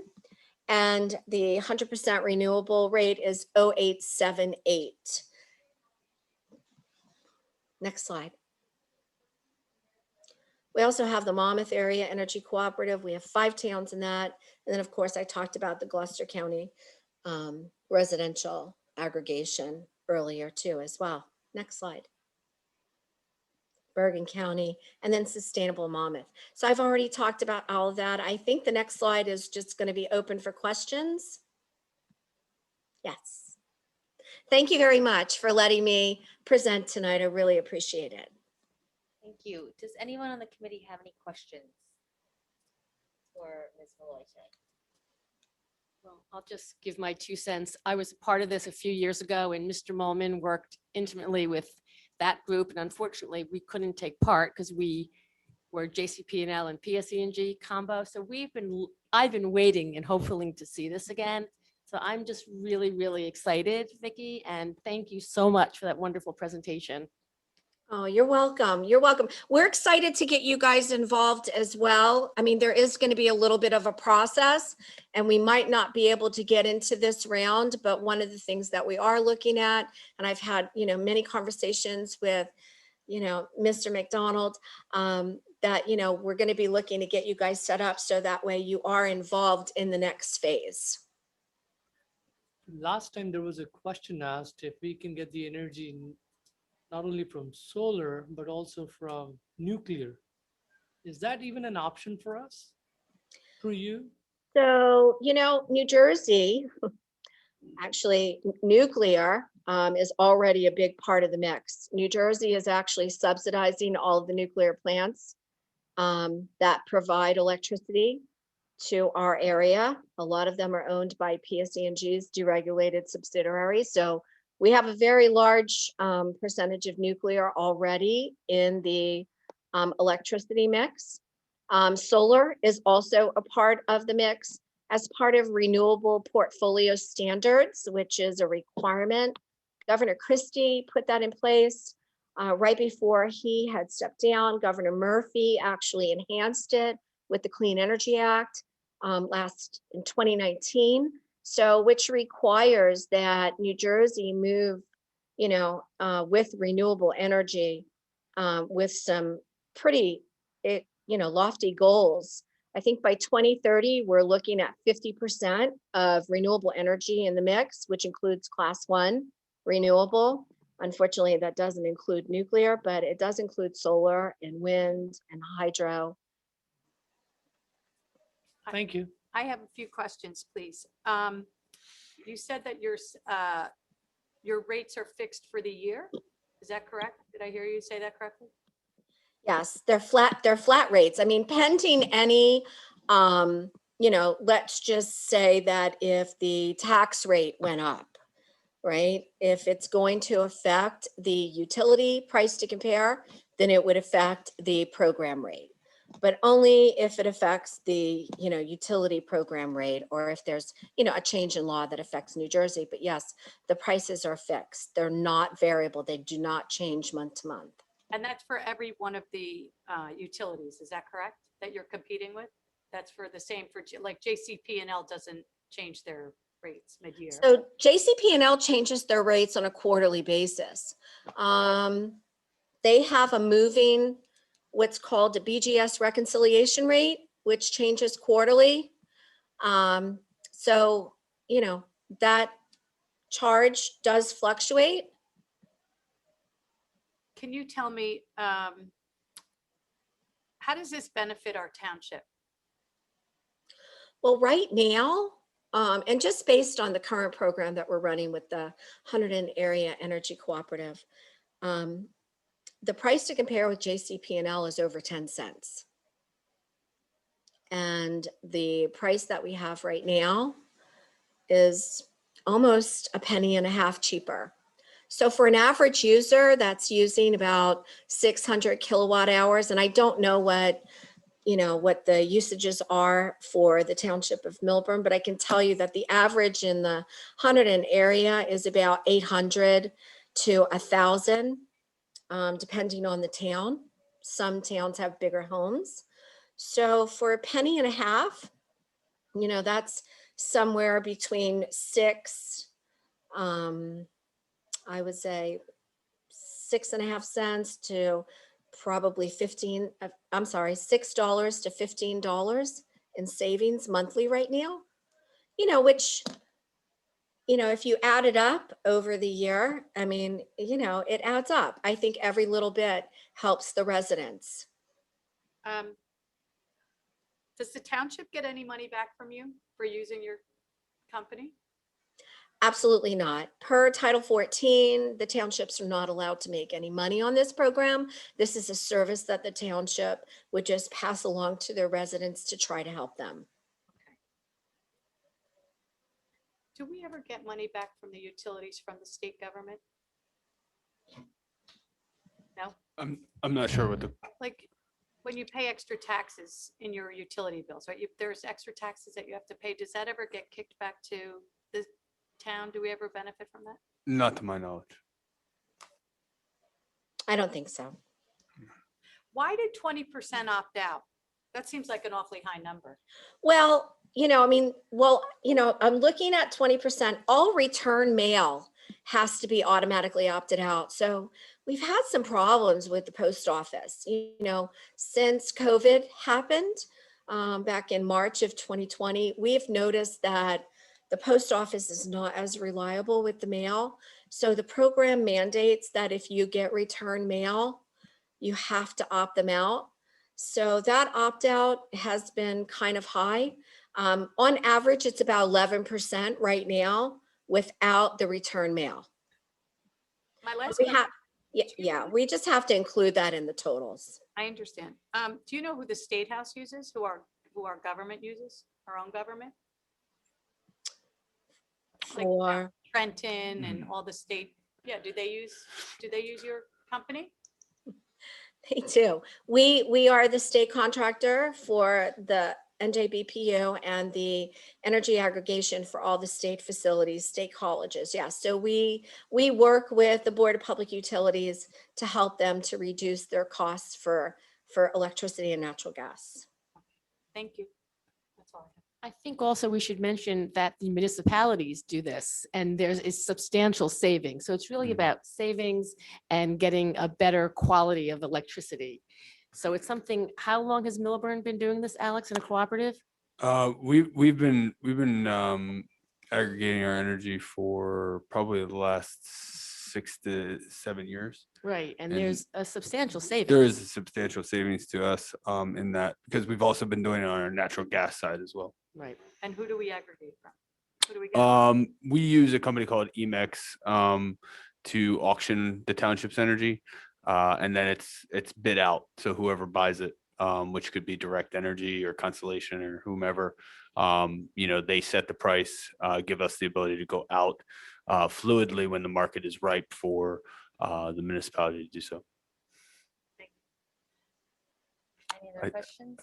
I just want the other point to that on the township side and also the residential side is that this gives an opportunity for us to participate in the green energy and purchase green energy. So the township is currently, I think we've upped our percentage in the amount of green energy that we purchase as well through that bid process. And that's higher cost, the green energy. It can be. I don't know that it necessarily, it can be. But also, you're saying, you can fluctuate that much like Vicky said, from a residential standpoint, you can have 100% if that's your belief or, but from the township, we've kept it at 25% for that reason as well too. Okay, thank you so much, Ms. Malloy. Thank you. Thank you. Moving on to consent agenda resolutions. And we're not doing second reading on that tonight. We're doing it Correct. on That's the June first. 1st. Right, so that was, just want to clarify that. The committee will now consider consent agenda resolutions. Are there any comments from the committee in regards to any of the items listed on the consent agenda? Mayor, I have one question on consent 21-143. Will that include, if this grant comes through? Wait, make sure it's the right one. Yeah. Would these lighting poles be Wi-Fi enabled?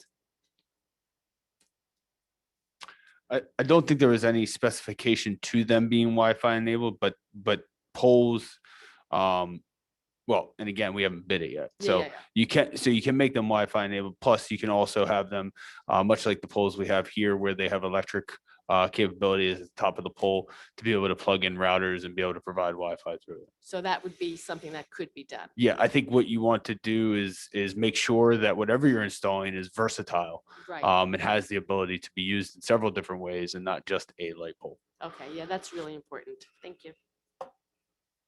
Any other questions on any of the consent agenda items from the committee? Nope. Okay, we are going to open it up for public comment on the consent agenda items only. I'm going to ask that everyone adhere to the 3-minute time limit, to be giving 2 minutes and 30 seconds and then another 30 seconds to wrap it up. And please state your name and your address, and please state which resolution you are speaking to.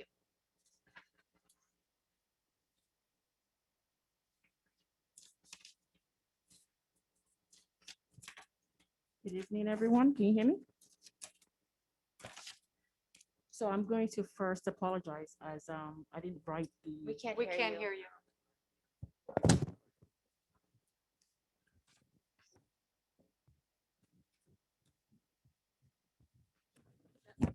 I don't know. Mic is on. It's just Can you that- guys hear me now? Nope.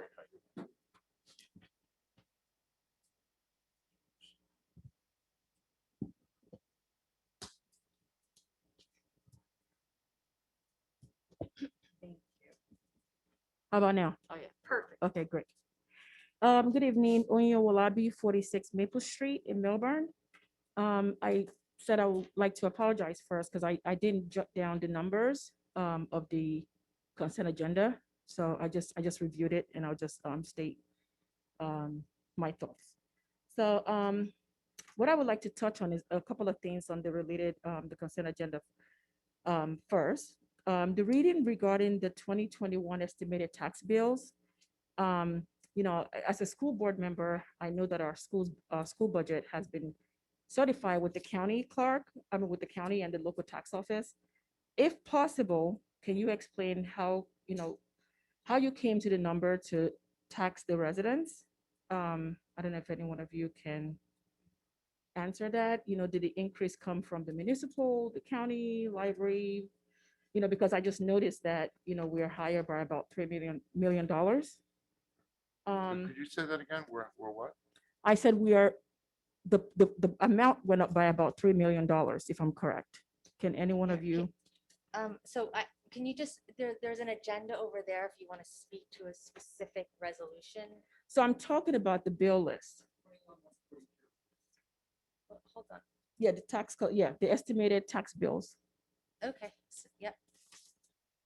So I don't know if any one of So you have an answer. we during public comment, you ask your questions and then Okay. we respond at the end. of Sure, public let me comment. go to my second comment. So my second question is, did we break the budget for the snow removal?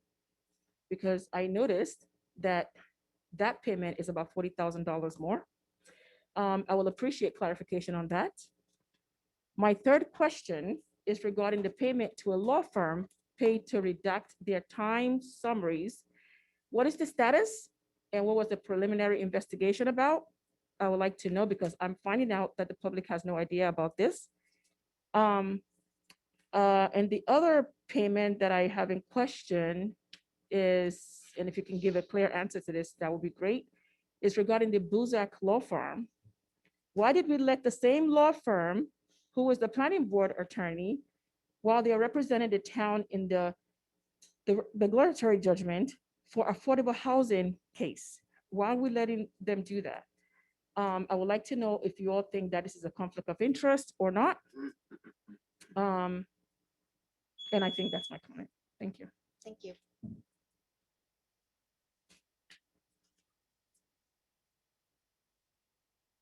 My name is Jeffrey Feld, 11 Alexander Lane, Short Hills, New Jersey.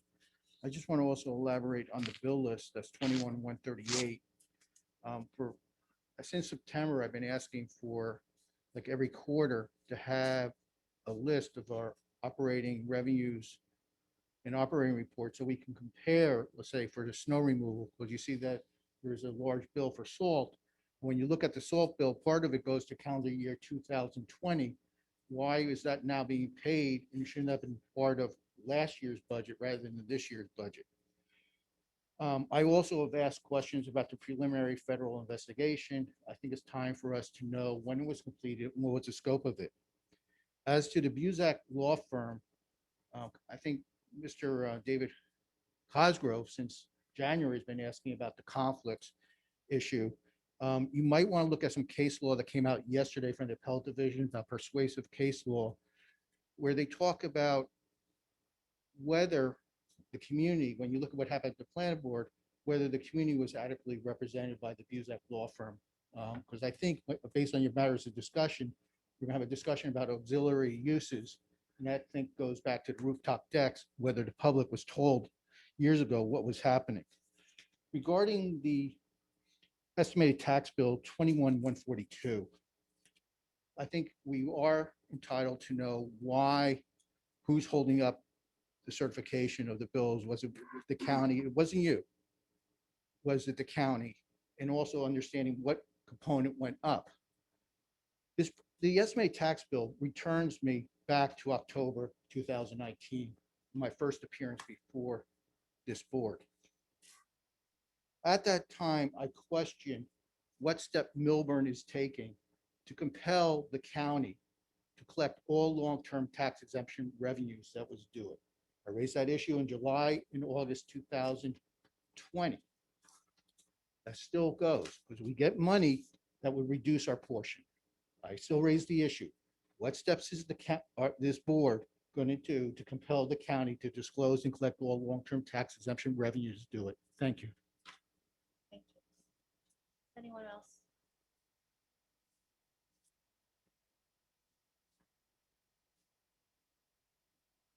Good evening, Jean Pasternak, 342 Hobart Avenue.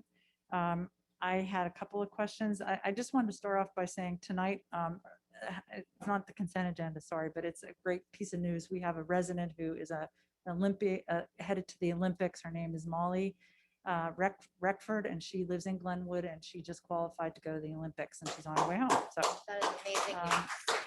anyway, What sport, Jean? she's in Crew? rowing. She's a rower.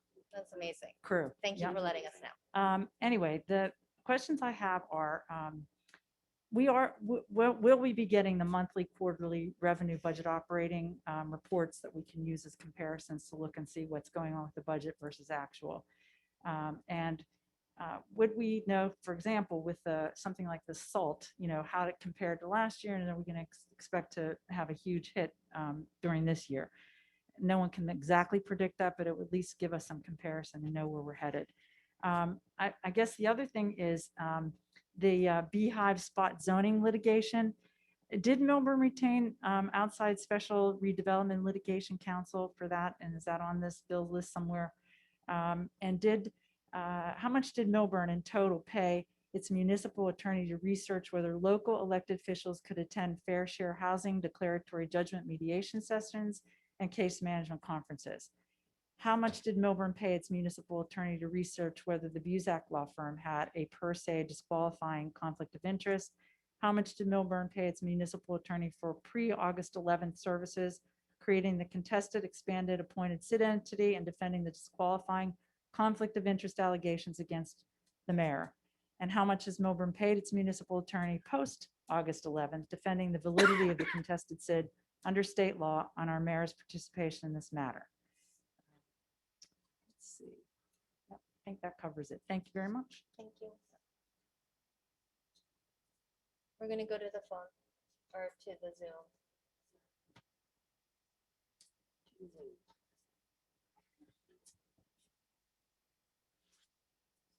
Nancy Stone.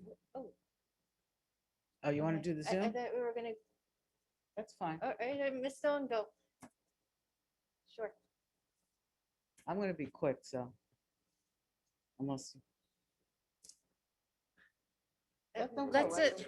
All right, all right. Okay.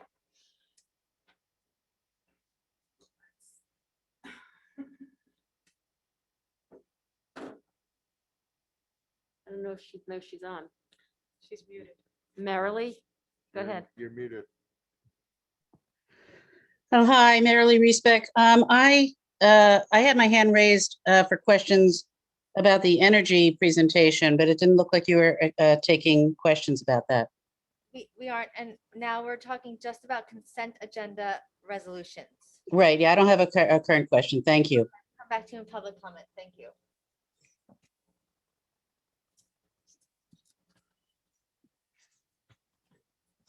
All right, Mrs. Stone, do you want to?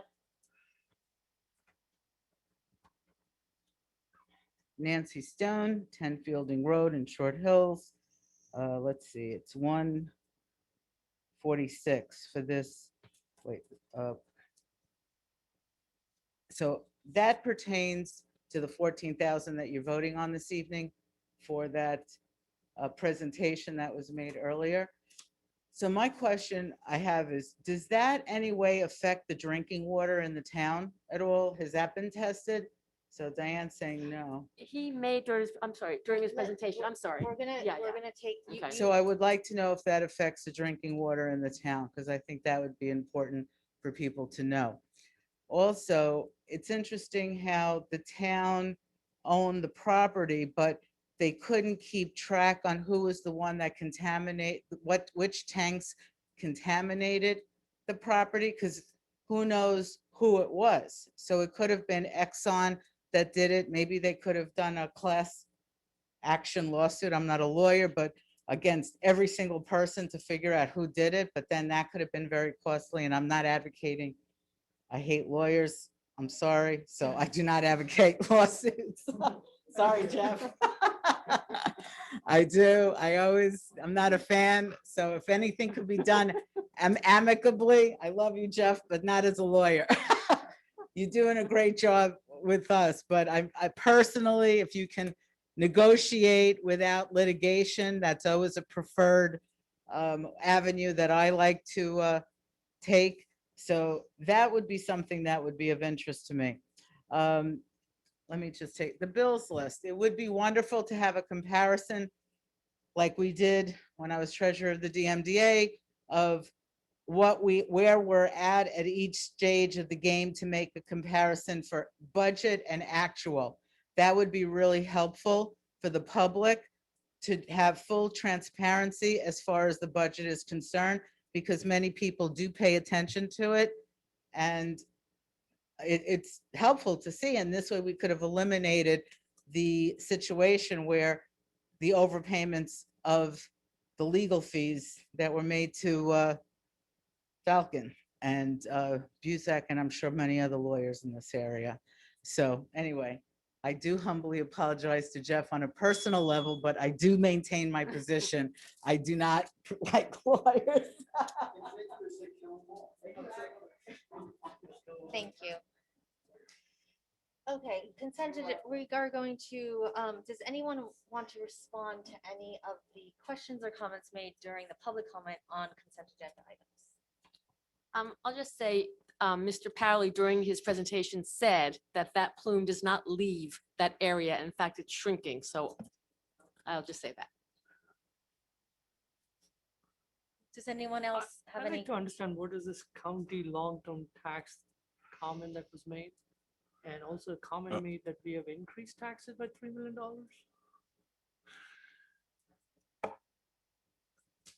Okay, so that was one of the things that I was going to address. But as far as the estimated tax bills go, the township has done this for as long as I can remember and estimating its tax bills, because most of the time, by the time that we are ready to put out tax bills for the third quarter, all right, we don't have the certification from the county, or maybe the schools haven't passed yet, or in some cases, maybe it's us that has not passed their budget yet. But you still need to be ready to get your tax bills out. The increase is based on a 2%. It's not a scientific number, but what happens is in the fourth quarter, many of our residents will realize that it's reconciled, and that you either get an increase based on what has happened or a decrease based on what has happened.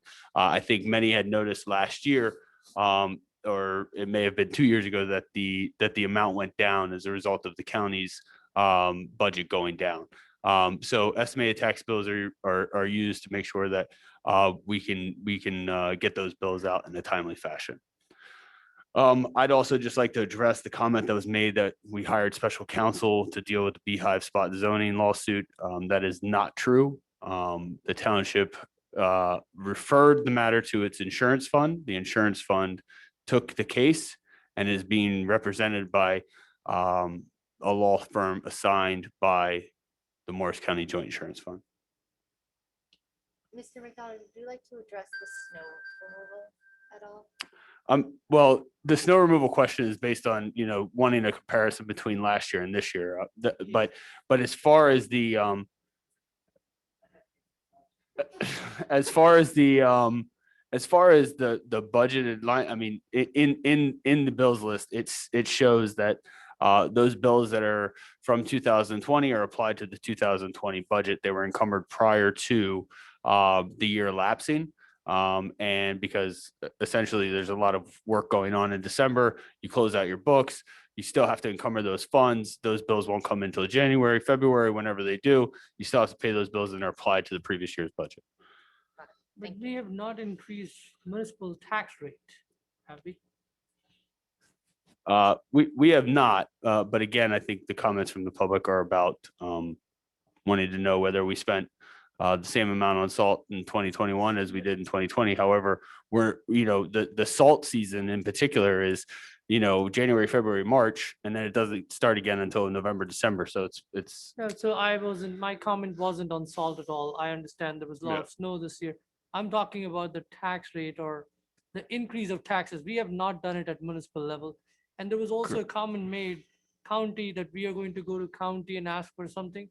Well, no, we have no say here on the county. You as a resident and we as a resident can go to those county meetings as well and ask them. But as a board, I would rather just focus on a municipal budget than actually interfere with school or county.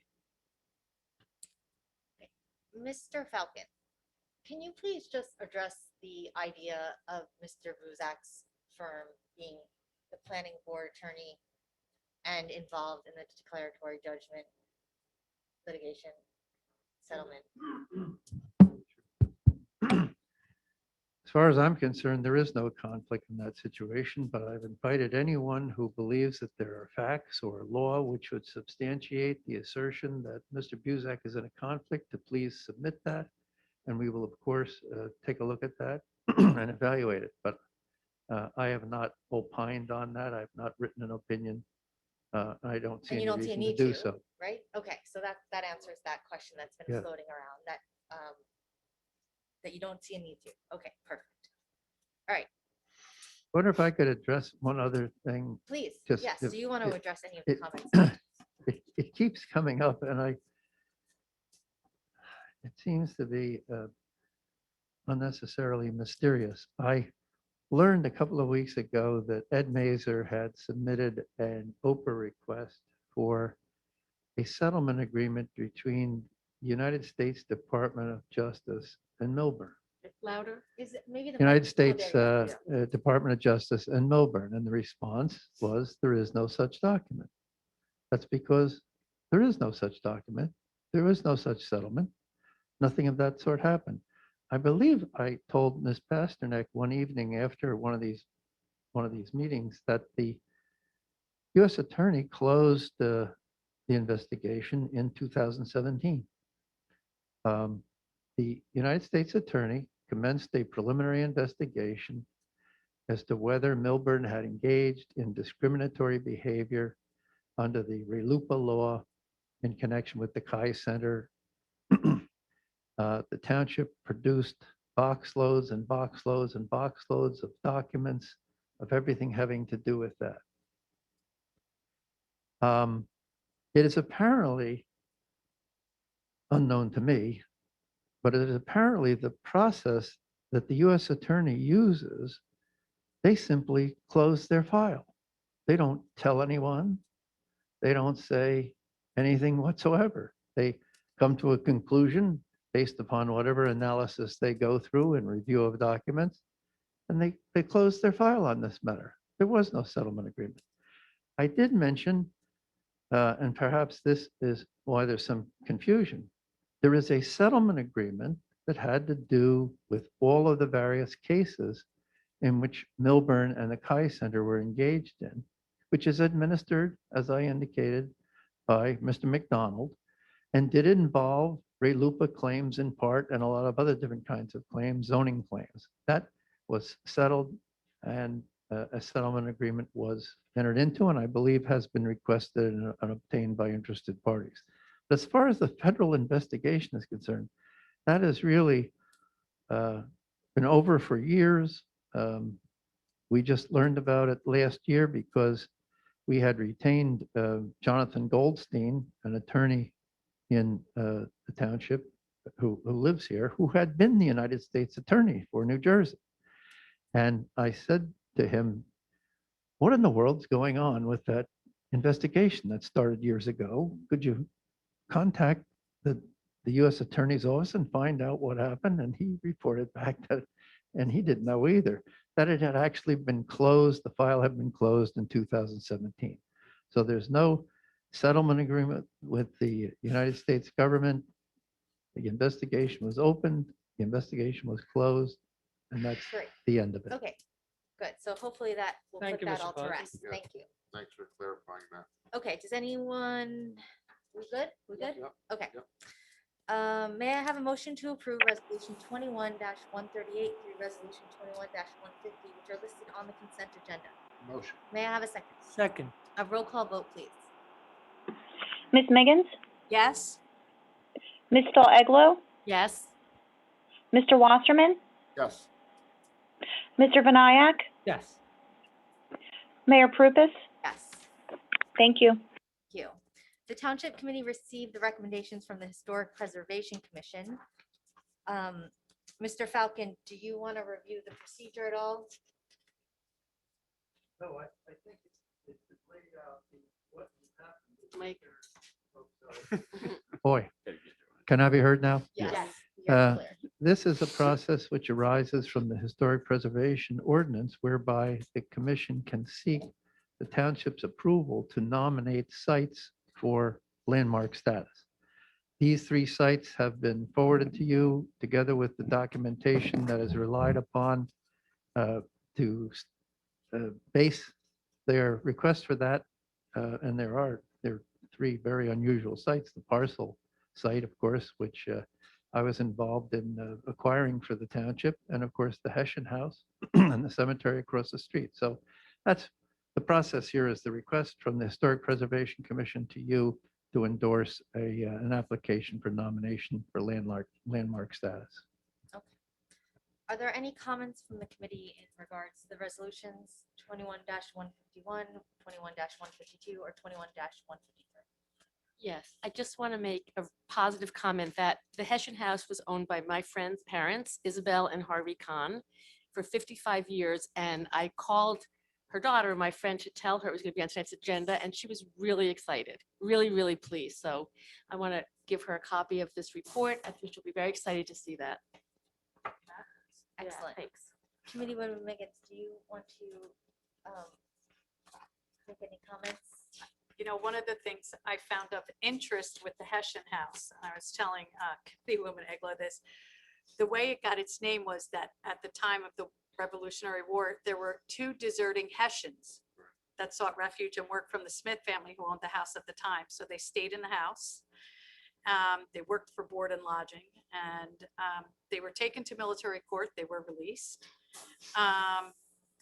One of them went up to Oak Ridge and married somebody, but it's just very interesting, the history on both the Hessian House and also the Parcel House. And the Parcel House, again, we were speaking of this earlier.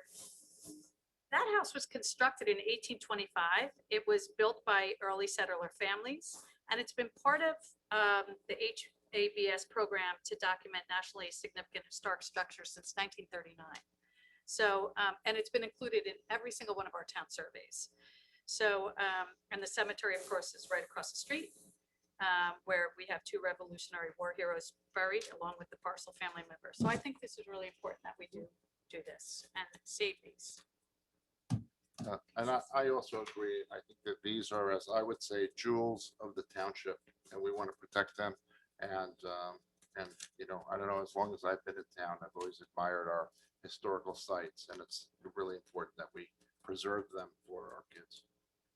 Great, this is exciting news. May I have a motion to approve resolution 21-151? Motion. May I have a second? Second. Roll call vote, please.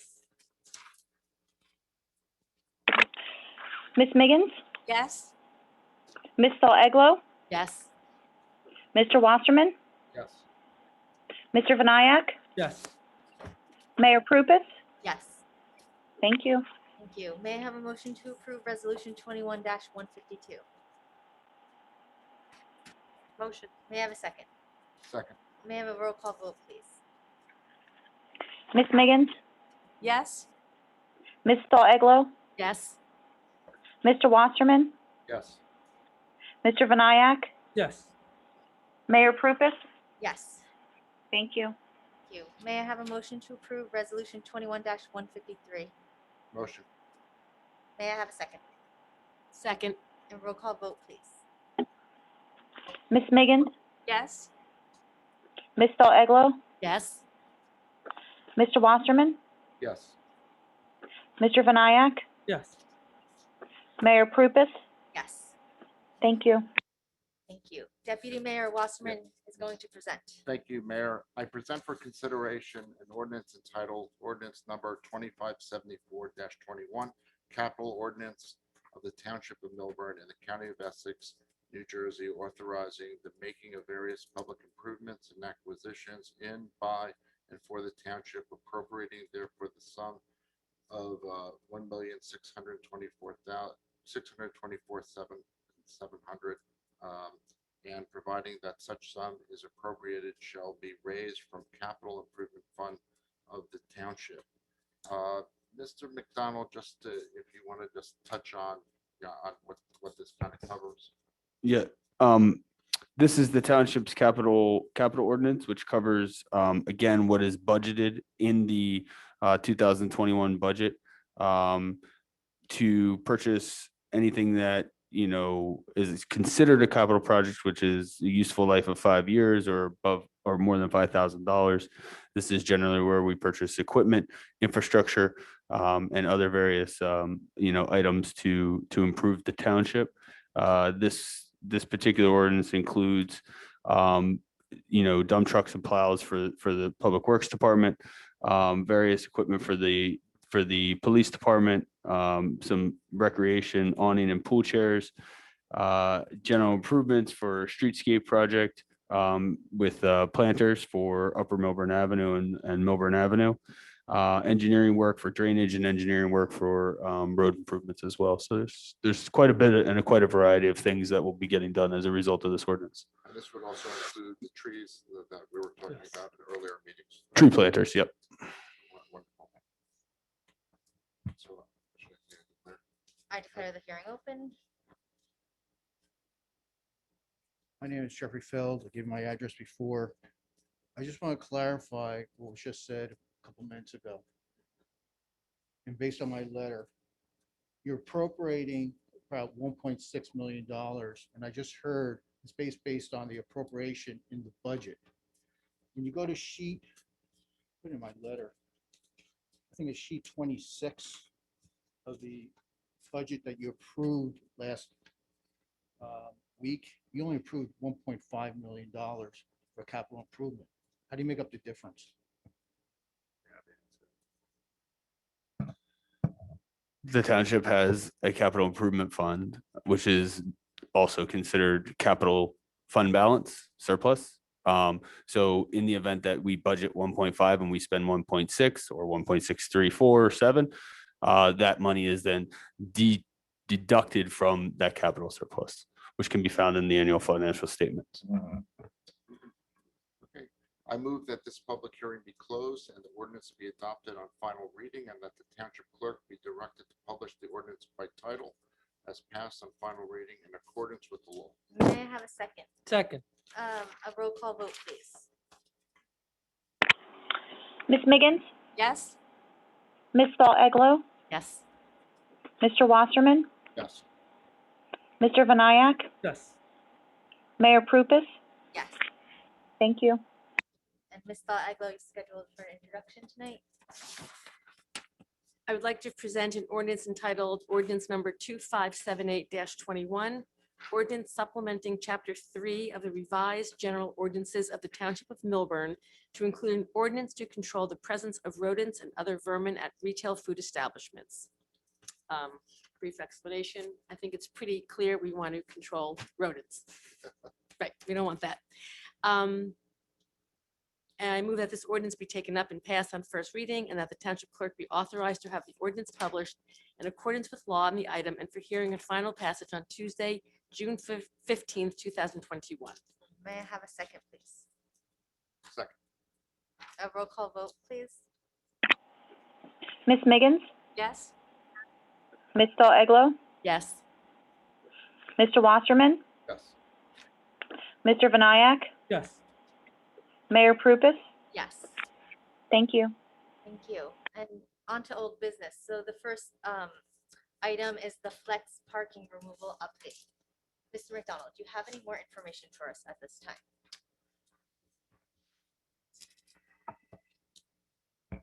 So the information that I have for the committee is, and I'm happy to answer any questions that the committee may have, is that I've outlined sort of the timing of a project should the committee decide to go forward. I want to just outline what the 2018 process was and what we have, sort of an understanding of what this project would look like. And then again, I think it's more important that I answer any questions that you may have. In terms of timing, it is possible to move forward with the project should the committee decide to do so. It will be tight. There will be a lot of things that will need to be done in that timeframe. We will need to introduce a bond ordinance, finalize that bond ordinance, advertise for the bids, award the bid, and then start the project. The understanding is that we have specifications from 2018, in which we, when we went out to bid for that project, and I think I had gone over previously, what occurred was that one of the bids came back as unresponsive and had to be rejected. The other was well above the township's engineer's estimate. In that project, it was bid as a daytime job with an alternate to do night work. The alternate was, an additional cost. So the township would have the decision to do the work during the day or, add that additional cost to do the work at night. The project would be the removal of the raised concrete portion up to the basalt paver, which is that gray brick that you see after the flex parking or the raised concrete. The limit would be no further than that. This project would not return the right-hand lane. It would restore drainage back to a traditional curb, and the road would be repaved in the areas that it was disturbed. Again, happy to answer any questions from the committee that they may have on the project, but that is the general outline of it. Does anyone have any questions for Mr. McDonald at this point? Okay, does anyone have any? Yeah, no. I said no questions. question No there questions. from me. Okay. Does anyone have any comments that they would like to say at this point? I would make a comment. I've really thought about this. I've slept on it. I've looked at the raised parking carefully. A lot of people point out that it's always dirty. It's hard to park on. It's not great for our seniors. It's not easy for SUVs. There's a host of reasons, that have been enumerated why we should remove it. And it's something that I think that we should do. And I'll put in one however. The however is that while I think that we should move forward and get this done, I think that this project has to be done properly. I think it has to be done carefully. I've talked to our merchants along Millburn Avenue. I've promised them that we would, make sure that there was a project manager, that we would have a plan, a careful plan. And I think that we're working in a tight time frame.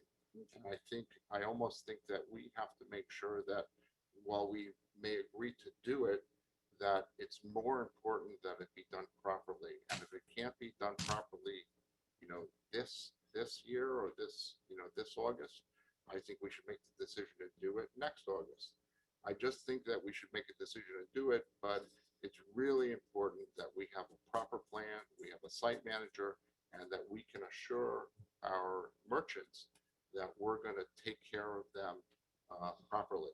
And so I'm kind of saying two things. One is that we should do it, but I'm also saying that if the time frame is too tight, or we can't do it properly in August or whenever we were trying to do it, I would almost recommend that we consider doing the project next year if we had to. I'm just saying if things fell into place and we could get it done properly this year, I'm in favor of doing that. But I need to be assured also that it's done properly, carefully, and that we have the right people doing it. No pressure, Mr. McDonald. No pressure. That's really what I wanted to say. Well, I gave my big grandstand speech last week. I'm not going to give it again. You can go to the YouTube and see it from 2 weeks ago. But I believe it's our duty. It's imperative. It is the right thing to do. And we've got everything laid out. And of course, we're going to have a project manager. Of course, we're going to watch things. We will never let happen again what happened. So I'm just going to end it there and ask the mayor to move on with the procedure if that's appropriate. Well, do any of the other committee members have anything they'd like to say? My 2 cents. Please. Yes, we can prepare for the worst and deliver the best, but there will always be room for whether you do it this year or next year. I really like the way Committeewoman Eglo said it last time. Things are not going to get cheap next year. So I think I'm all for this project. Thank you. Okay. You pushed me there. Thank you. May I have a motion to authorize the township to advertise to go out to bid for the removal of the flex parking in our downtown? I would love to make that motion. May I have a second? Second. A roll call vote, please. Ms. Miggins, Yes. Ms. Saul Eglo, Yes. Mr. Wasserman, Yes. Mr. Vinayak, Yes. Mayor Prupus. Yes. Thank you. Thank you. Moving on to the general code updates. Mr. McDonald, do you have any more information on these for us? Yes. So I would just, so step one and sort of these other code updates that the township is looking to introduce in conjunction with the zoning ordinance that also was just, that was read on first reading on May 4th. We are looking to provide the committee with some general code ordinances that will also assist in protections to the business community, to the residents, to the users, to the visitors, and all of that. The first was the rodent abatement ordinance that you passed on first reading tonight, which basically states that every restaurant of food use has to have a rodent abatement plan. The second is before you tonight in a draft form to enumerate restaurants under the noise ordinance where it is not it's not currently enumerated. Essentially what it does is it establishes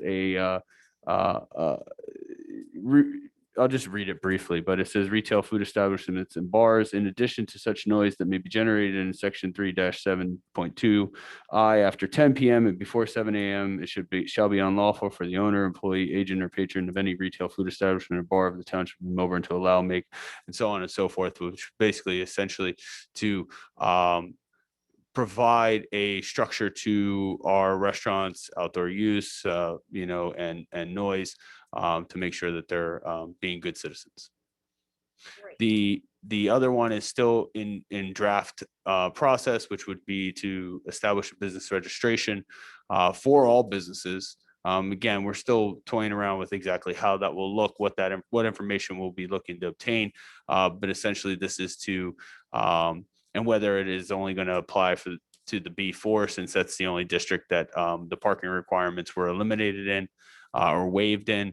And so we are still working through that, but that will be before the township committee in due time to consider that as well.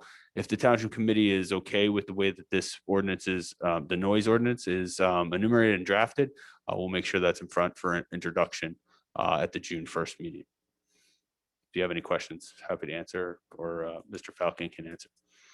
So I have a question. So as we move to update our zoning, so this is actually a safeguard for our residents, so that if we do have new permitted uses and new businesses that come in, this is a safeguard in terms of the noise requirement. So at 10 o'clock is 10 o'clock. They don't have to worry that a new business is going to create a ruckus at night and they're going to have problems.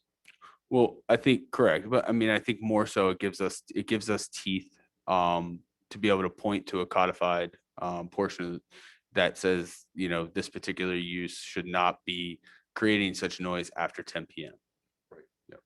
So that's for existing restaurants as well, Correct. right? So no bands, no Correct. American Idol past 10 o'clock. Correct.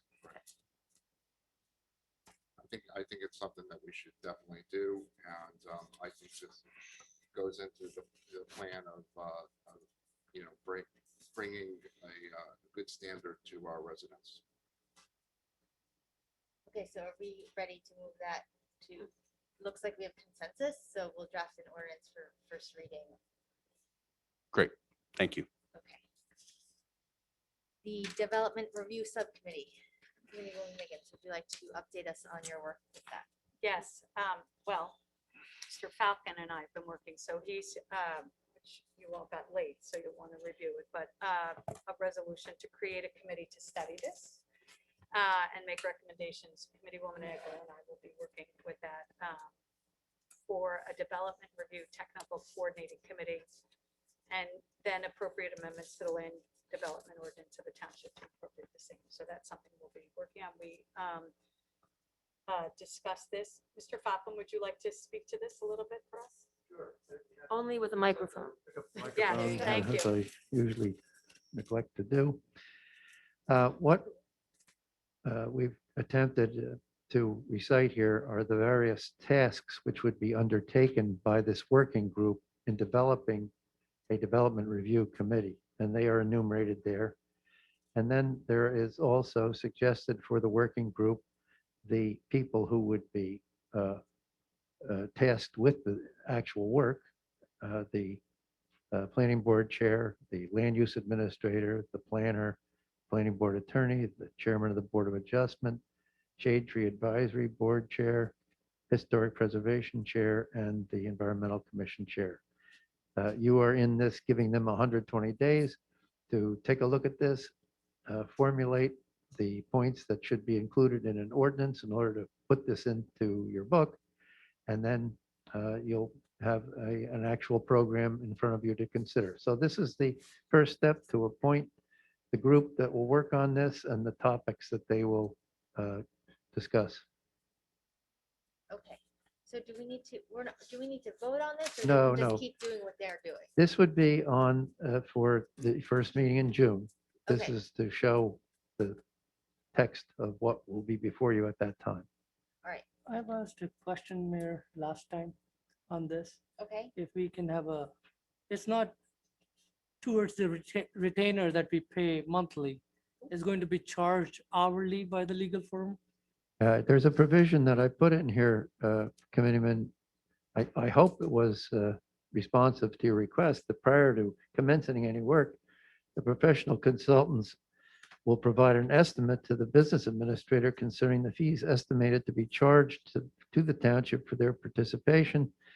The township committee will then authorize the business administrator to notify the professionals to proceed with their work as members of the working group, amending their existing agreements with the township, establishing a working budget for each, and providing for additional funds if reasonably required to complete the work. So I think there's a process there where they will estimate it. You'll review it.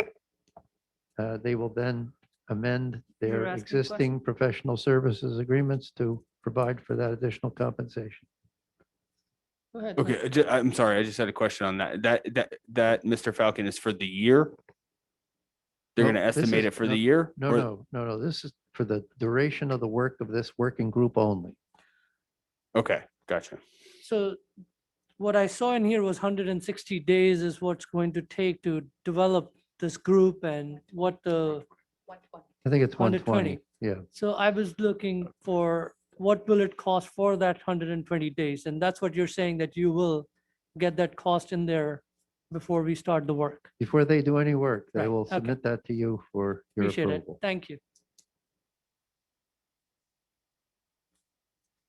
All right, I think this is very much needed and everyone, people are excited about it, so thank you for doing this work.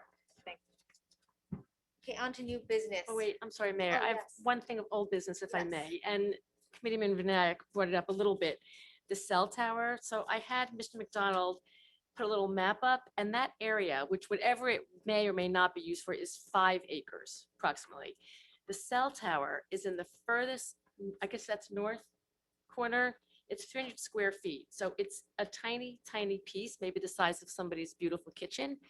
And I think it will provide cell service, and we could, if we're interested in going forward to provide this for our community who has really bad cell service in some areas and dropped cell service. And I've been asking a lot of my friends who has landlines, and I'm so shocked how few people have landlines. Richard, you don't have a landline. I have a landline. So I think this is something that's really so important. I just want to pass this down, and you could all see that little piece of square, what it would take. So whatever may or may not go there, this would not interfere with what's there. So I am not against it. As I said, I am actually for the whole project, holistic project. It could be somewhere in the middle with the parking lot for the field. It could be on the side. It could be anywhere. All I'm saying is if there is a rough draft of what will be allocated towards DEP or not DEP, DPW and the field and the cell tower. Okay, look at that map. Right. Yeah, that would not interfere. It's a tiny piece. And I think what we get from that is really, I mean, it's something we have to talk about if we want to go out. So, right, Yeah. like what, like, let's just say that we wanted to move forward and put a cell tower up there. Okay. What would be the next steps? Would we have to identify a service provider, or how would that? No, actually, it's a competitive bidding process. So Verizon is the one who brought it to our attention. However, it does not mean that Verizon will be the one to build the tower. It does not mean Verizon will be the only person on the pole. It's just that they've recognized that they have a deficiency in the area and they're looking to somehow get it placed there.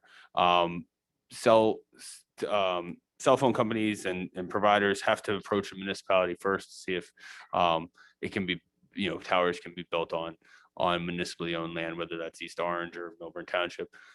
So essentially the next step would be to start the bidding process.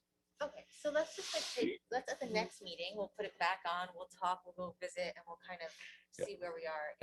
And I'll gather And you'll additional get- information for the township committee. Great, Thank you. Perfect. I appreciate that. Thank you. Okay. You can keep that. Old business is now complete, new business. Mr. Vinayak, you'd like to bring up? Yes, Okay. thank you, zoning Mayor. accessory, Yep. New business zoning accessory use revision. This is in respect to multifamily homes. I had been on planning board meetings and I've heard a lot of residents come in and talk about or against the rooftop deck. And everybody's against it. And I know 85 Woodland has taken that out on its own on the application. But they were trying to push earlier and I just kind of heard overall, and I did not want to bring this up before because of the voting. What do people think and what do you guys think? I am here to actually see if you're also keen on 2 things to impose on multifamily homes, whatever comes up next in town. One is we do not allow rooftop deck. That's not in our town. And second is to have move in and move out parking for, or move in and move out, what do you call, on premises. So loading, unloading for move in, move outs, it needs to be on their own premises. It could be indoor, it could be outdoor. It doesn't matter. It shouldn't be on the road, on the public road. There are a lot of things that I heard about the safety of kids, safety of people. So I'm actually trying to propose and get an understanding from residents, from our town, from my fellow TC members. What do you guys think? Should I start? I think to have a blanket prohibition, is that the word, for a rooftop deck might be too broad, depending, I know there was a lot of opposition to it because it was next to the Arboretum, and the Arboretum never came out and spoke, which was kind of strange. You know, everyone was talking for the Arboretum. I don't know what they thought about it. And I don't know, depending where these multi-homes will go, if it should be a blanket. I don't know. And as far as, what was the other thing? Oh, loading and unloading. I think it also depends where the property is. Like, I don't know, you know, when there's a big moving van coming into town on these little skinny roads, they do block the road for a short time, for a long time if you're moving into a big house. An apartment, I don't know if it's feasible, if it can be a blanket ordinance. I just don't know. So I hear you, and I've thought this through a lot, not for a day, not for a week. I've thought this through for months and months together. One is, yes, you're right. If there is only 2-3 apartments on a commercial building, that's fine. They cannot have that space to move in and move out within that building. I understand that. So we can put in, like, if it's over 10 units, they have to have move in and move out in the complex. When we have 50-60 apartment building complex that is coming in, they better have it. When they can think through the apartments, they can increase the garage size. They have extra parking available, might as well have a truck available standing, or a parking place for a truck to come in and do the move in and move outs. And secondly is on the rooftop deck.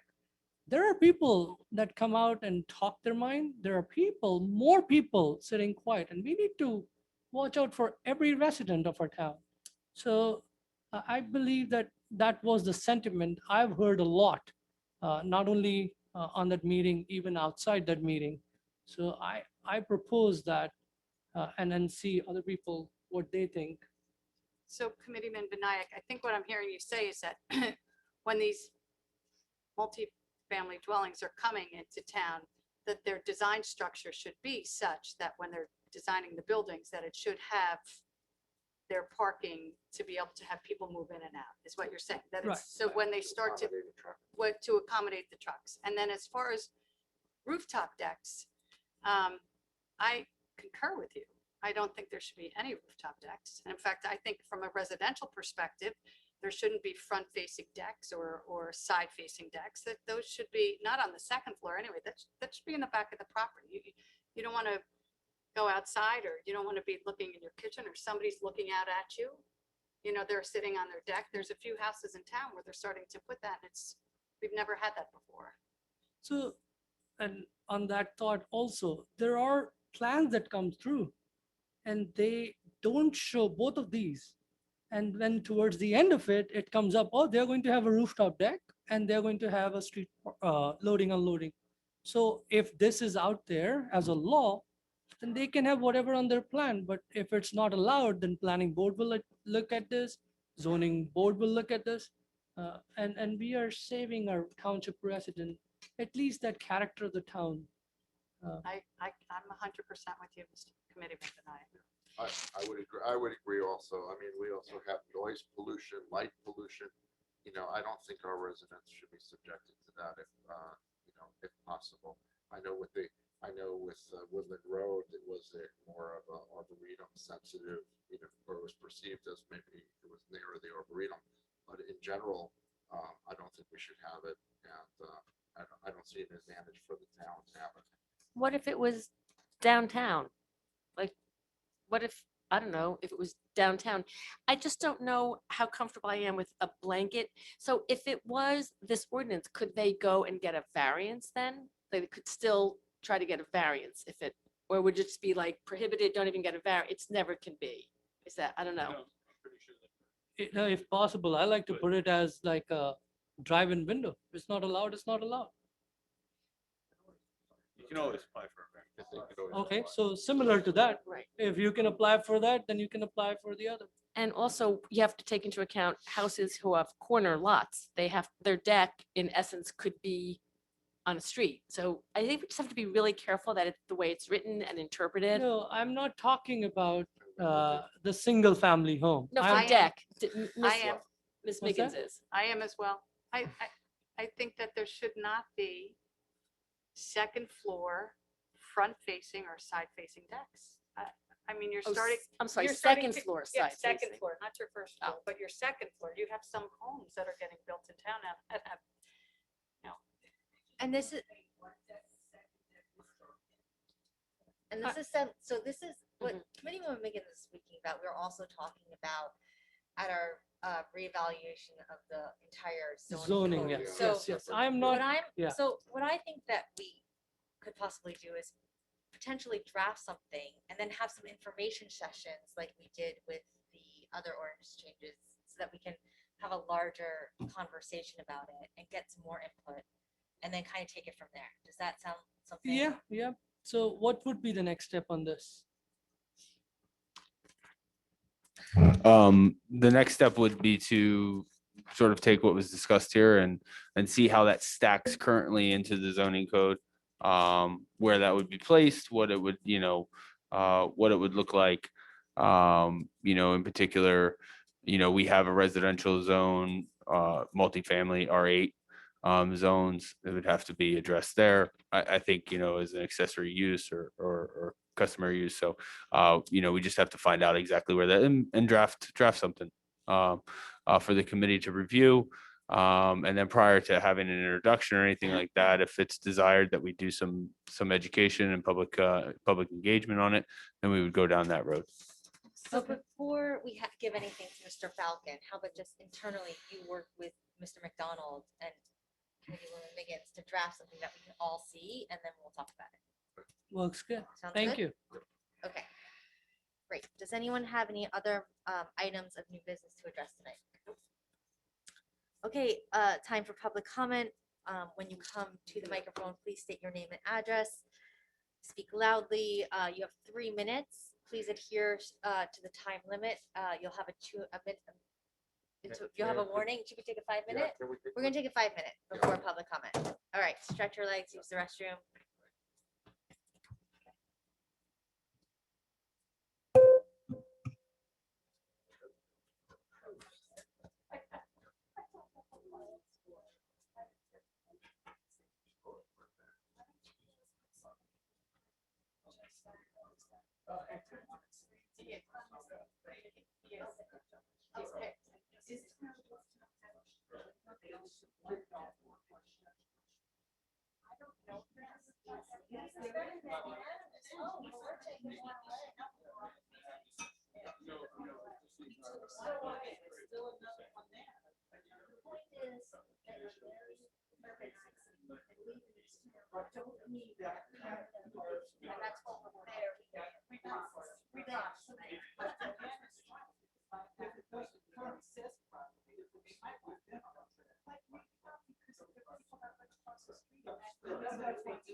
So you're not wrong about it.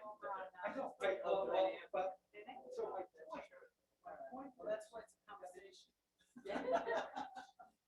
It used to be a conversation. Still is. But you should check into that. Yeah, they kept it, yeah.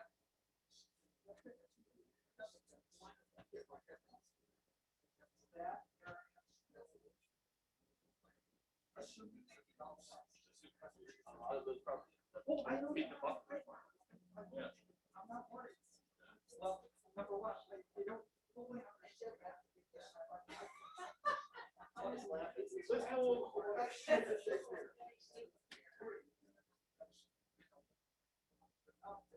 Let's go.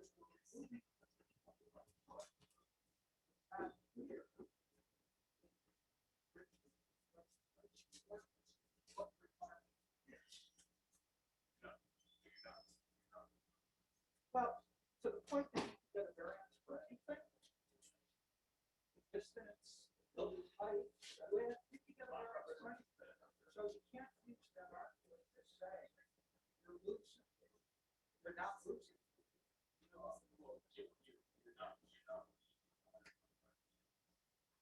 I'm losing it because of variance. Well, that's my left. I understand they have to be other budget. I went to the link before. One So Mike didn't make it. I know. You know what? He thought today.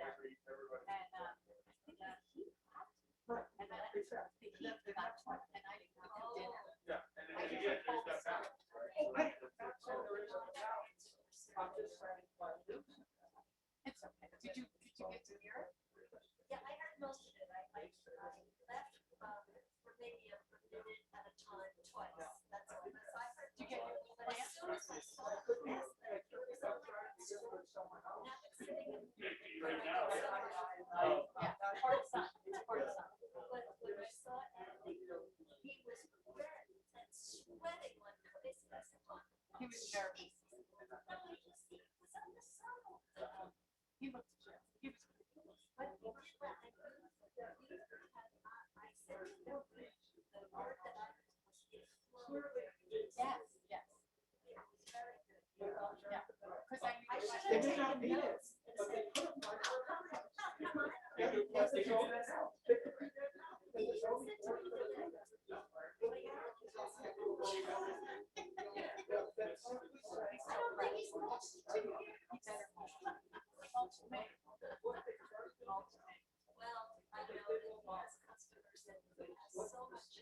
it seems like as soon as he wants to, when he gets a I know it's something. And he hates to say no unless there's something. He's very good at what he does. And it only happens to guys.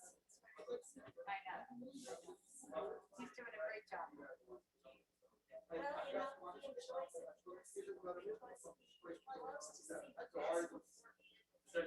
Yeah, he likes to fix it. Sometimes. Yeah. But he was made to, when he was 16, he used to his first job was working at the nursery in Foster. I did not know that. You know now for the Great building. what do they call that building? Funny class. Yeah, I know. The wishful, whatever it is. There was so much education. There was a nice nursery.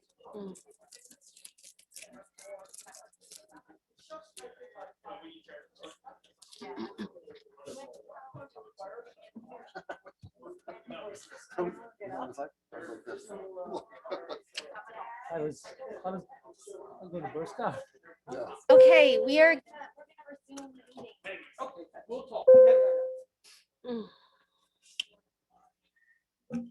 so public comment, You're not. public comment. Public comment, there we go. Please adhere to the time limit of 3 minutes. At 2:50, you'll have 30 seconds to wrap up your comments. Hello again, William Willoughby, 46 Maple Street. So I have a couple of comments and maybe one or two questions. Would you speak up, please? I'm so sorry. I just can't hear you. It's this Maybe mask. pull it down a little. Okay, thank you. Thank you.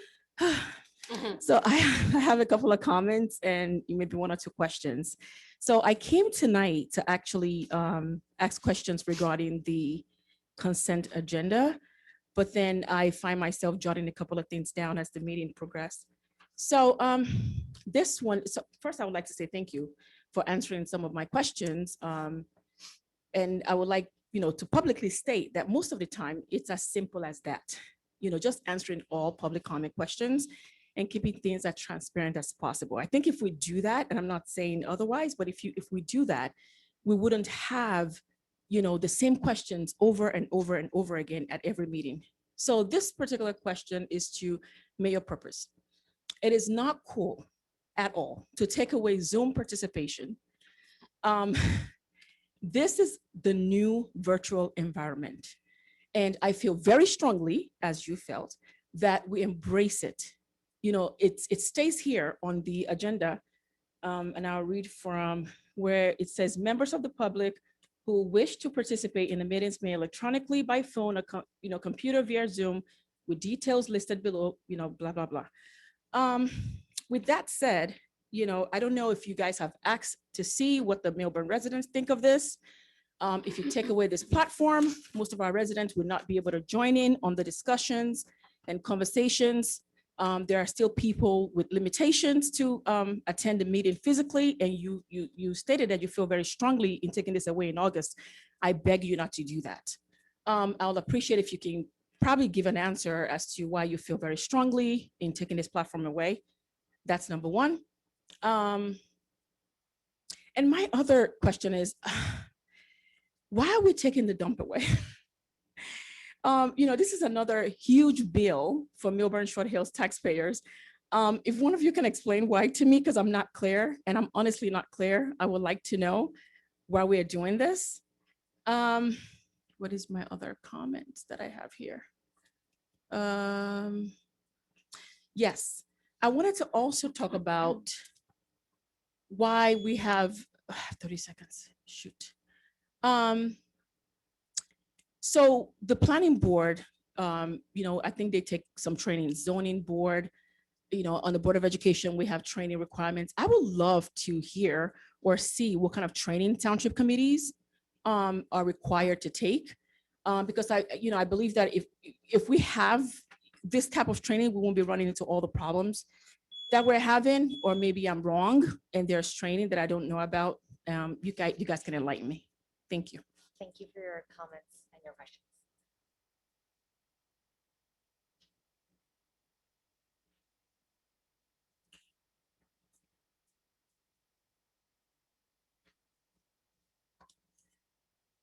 Elaine Becker, 257 Brookhaven Way. I was noticed with this ordinance. I got it yesterday. No, I got it today, I guess. Yesterday was Monday. And so I have some comments about it. I may be a little mixed up on some of them, but from what I've read, this is what I find out. The current zoning in B2 with conditional uses is the paragraph about the restaurants and so forth. Closest part of the structure is not less than 25 feet from the nearest lot line of a single family dwelling in a residential district. The proposed is now to make that permitted, not a conditional use, but permitted. No matter what it is, it's permitted among those kinds of restaurants and so forth.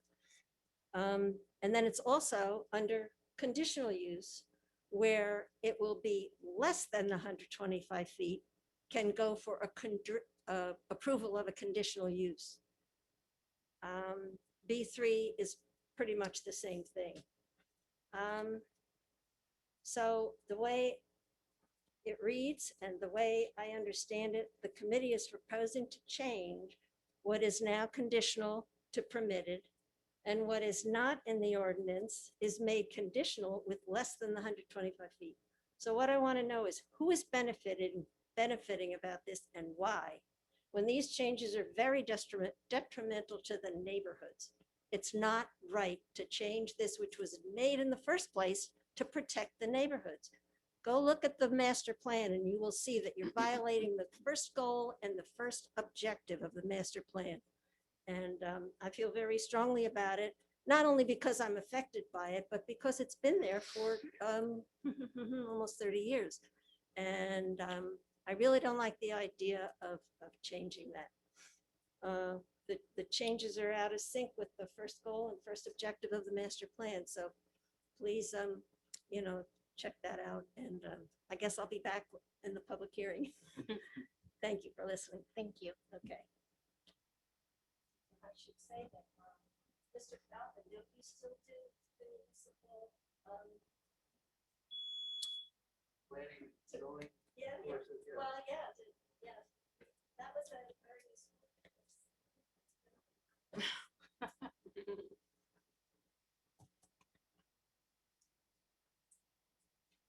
Hello, I'm Patricia Morielli, 1 Claremont Drive, Short Hills, and I'm here this evening to voice my opposition to the proposed removal of the 125-foot requirement for restaurants in the B2, B3 zone. The restaurant zones, which were introduced last 2 weeks ago, May 4th, ordinance 257721. When my family and I purchased our home in the Glenwood neighborhood, we were told that the township zoning ordinances prohibited restaurants in the commercial business zone on Morris Turnpike behind our property. Currently, B2, B3 zoning requirements specify that restaurants have at least a 125-foot distance requirement to a residential property. The exact language, as we just heard, is not less than 125 feet. The proposed zoning changes to the ordinance move restaurants to permitted uses and remove the word not. This will now allow a restaurant to be less than 125 feet from my property. How close is not clear, as our property line is 4 feet from a commercial property. I've spoken to 4 local real estate agents. All the agents have said that my property values would be detrimentally impacted if a restaurant were to go in directly behind my home. With the proposed B2, B3 zoning change, removing the 125-foot requirement, my home and neighborhood will be detrimentally impacted. The commercial properties behind and beside my home, however, will be increasing in value. The residents of Millburn, particularly the homeowners in Glenwood, who have properties that back up onto or adjoin the commercial properties on Morris Turnpike, are being zoned against. This proposed ordinance change will harm the Glenwood homeowners. Commercial property owners knew the zoning regulation when they purchased their properties. The proposed change to the B2, B3 commercial zoning districts will increase the value of the commercial properties along Morris Turnpike, while the residential homeowners experience a decrease in value. We expect zoning regulations to protect our property value and do not expect the Township Committee to change the zoning regulations that reduce property values for homeowners. The elected officials should protect the residents in Millburn. I oppose the ordinance as read 2 weeks ago at this meeting. Thank you. Thank you.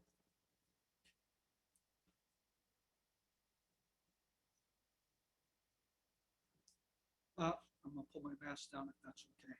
Jay Morelli, 1 Claremont Drive, Short Hills. Thanks for giving me the opportunity to speak tonight regarding the B2, B3 business zone ordinance change allowing restaurants within 125 feet. And thank you to Mr. Vinayak and Mr. McDonald for getting back to me on some questions I had regarding the audience. I've got questions mainly in 3 different areas, and I'm actually going to start with the 3rd area because we discussed earlier new conditions that are being proposed for restaurants within the business zones. Does the proposed ordinance include a method for monitoring compliance with some or all of the new conditions for restaurants? Will Millburn need to continue to rely on its residents to monitor compliance? Does Millburn have a good track record for resolving ordinance compliance issues in a timely manner? How often do compliance issues require a court action? Do other towns delegate authorities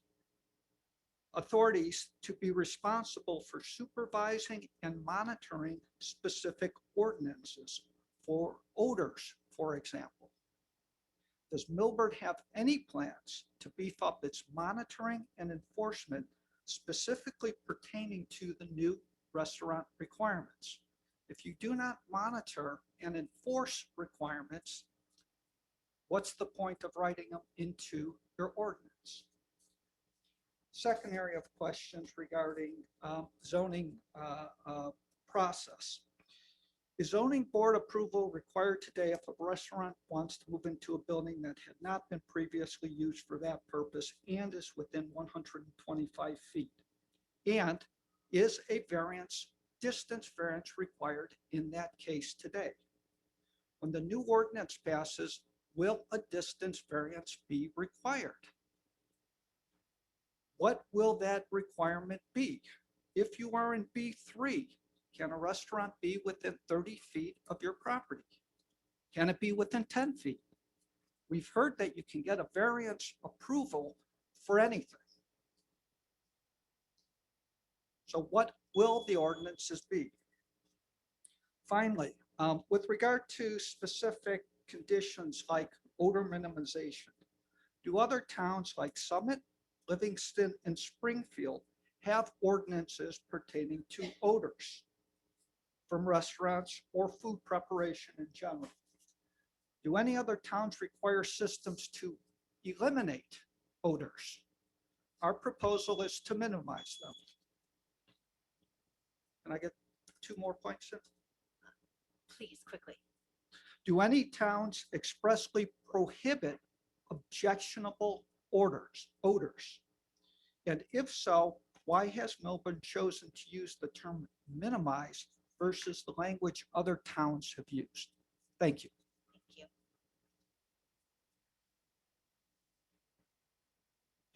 Again, my name is Jeffrey Feld.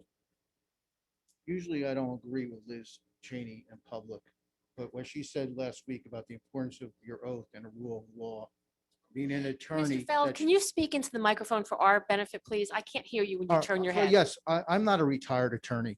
I do take an oath and I do adhere to the rule of law. If you looked at yesterday's op-ed in the Star Ledger, they talked about the need for independent press. and Mr. let- Feld, I can't hear you when you look that Will you way. I please not really interrupt can't. me because you're taking my time away, please? I'll add 4 I seconds. paid for this mic, to quote Ronald Reagan. I will speak. You Speak. Express part. Let's talk about certain things. On May 3rd, the state delivered a letter to the CID telling that the CID application for Main Street, New Jersey designation was defective. Has anyone from elected official told the public that public fact? They didn't say that at the CID meeting, and it was on May 3rd. What happened on May 4th? You approved the budget for the CID, and you knew that the designation, that the state had questions. And when you looked at who the letter was the head of the office, the state office of local planning services, CCing an attorney. You have a serious problem about the CID. When we talk about rooftop decks, there was a fraud committed on this community that the public did not know that there was rooftop decks. That's the whole issue that's going on in the planning board and Mr. Buzak. The Mr. Buzak is sitting there telling you what you can say, but he's also the one that negotiated this settlement. That's the conflict. And when we talk about conflicts, I got 4 members on here that sat on planning boards. Isn't there a per se rule that if there's an application that you are located within 200 feet of the proposed application, you have to disqualify yourself? So therefore, I'm gonna ask the mayor, did you ever get an opinion regarding the flex planning, parking, removal, whether you have a conflict of interest and you should recuse yourself from any consideration from that matter, that you contaminated what you discussed about today? Did you get an opinion about that? I don't think so. That's conflict of interest. That's a basic fact that you get in planning board education. As to the virtual, robust, informed civic participation, how dare you say that we're going to a new normal, that the people that are at home cannot participate? You do not accept written submitted questions prior to the meeting. You are an outlier. I mean, how much more can we do? You adopted a Civil Rights Act. How many times are we going to be writing letters to this gentleman to say whether you violate our civil rights by depriving us and suppressing information? As to zoning ordinances, there's a distinction between zoning and police powers. The rodent ordinance is a police power ordinance. When you look at the amended ordinance that we just had, you're putting police powers combining. They should be separated. I know my time is up, but I will be back. Okay. Can we go to the phone or to the Zoom?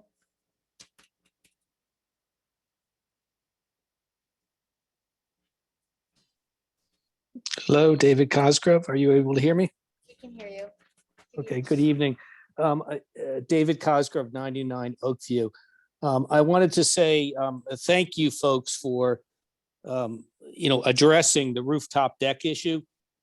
And I certainly am in favor of a blanket, a blanket bar of that. And that's the only way to effectively do it is it's a flat out, you can have a rooftop deck.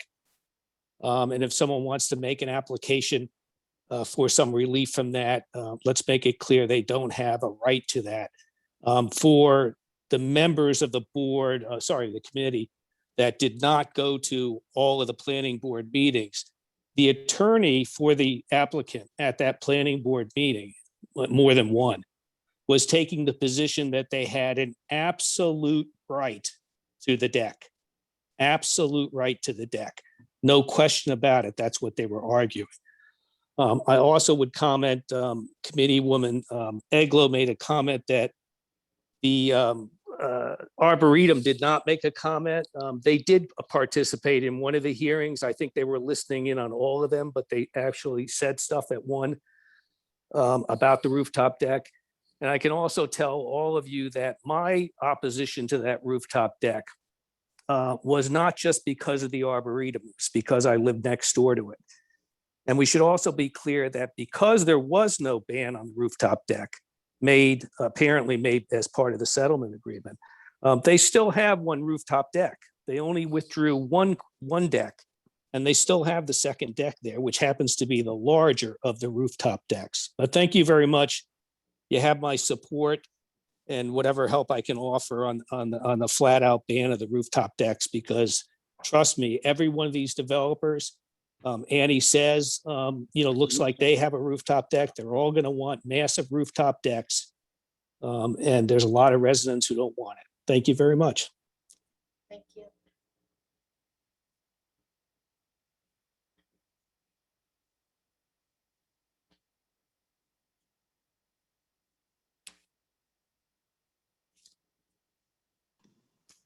Thank you. Good evening.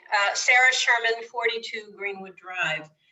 First, I would also like to agree with Mr. Cosgrove and say that having watched the planning board meetings, I do believe that you're moving in the right direction for zoning accessory use, because the rooftop deck looks as if it's a trend that may continue.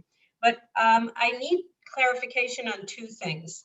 One is regarding the noise ordinance for restaurants, which I think is also a very good idea. I'm interested in the language used because I would hope that it applies to live performances. The reason that I say that is that last summer we were awakened in the middle of the night in South Mountain by comedy shows coming from a location on Main Street. So I'm curious as to whether the language of the ordinance covers not just music and bands and something like that, but also a live performance of some kind. And then finally, I was rather confused by the location of the Exxon station in the presentation earlier tonight. The speaker said that the station was located at the corner of Morris and Essex. I am confused. Could you please clarify that for me? Thank you. It was Maine and Essex. Okay, Maine and Essex. Maine and Essex. Okay, so in other words, that's the parking lot where the clock is? Yes, the farmer's market parking lot. The farmer's market parking lot. And that is adjacent to the river at that point.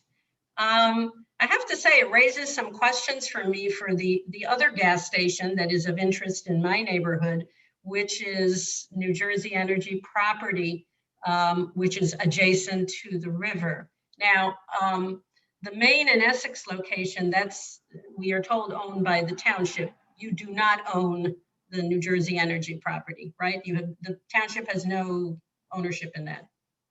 Okay. Right. Okay, Thank you. thank you.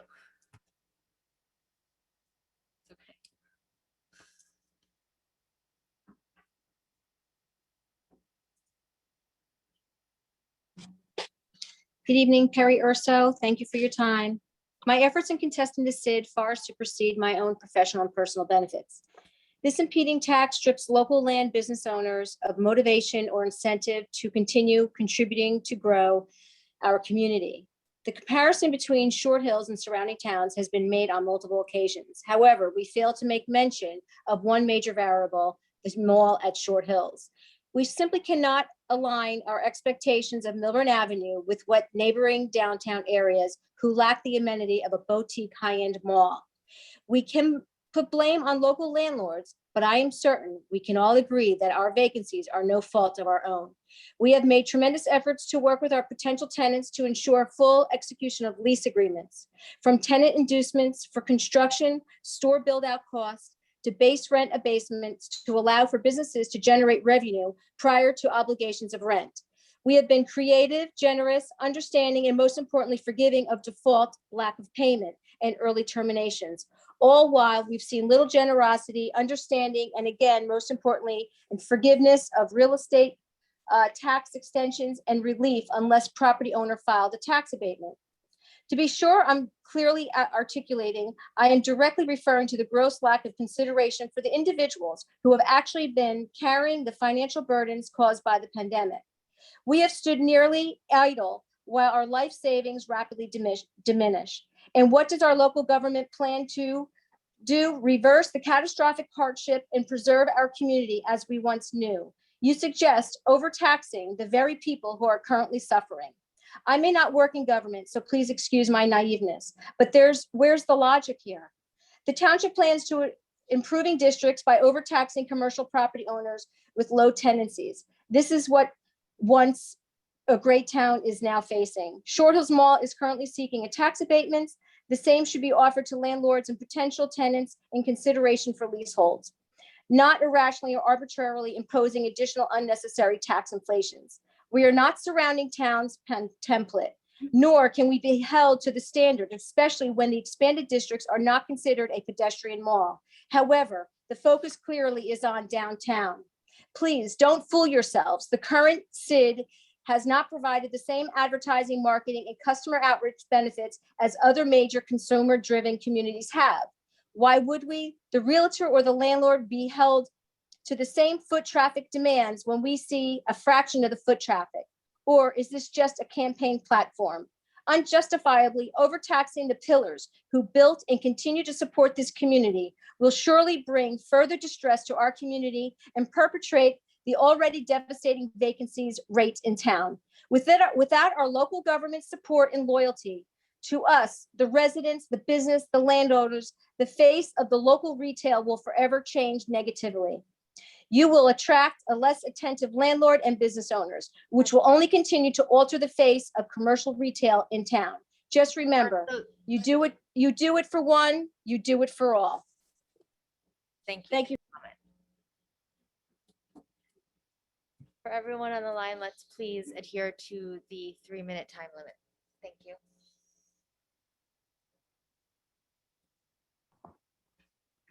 Hello, can you hear me?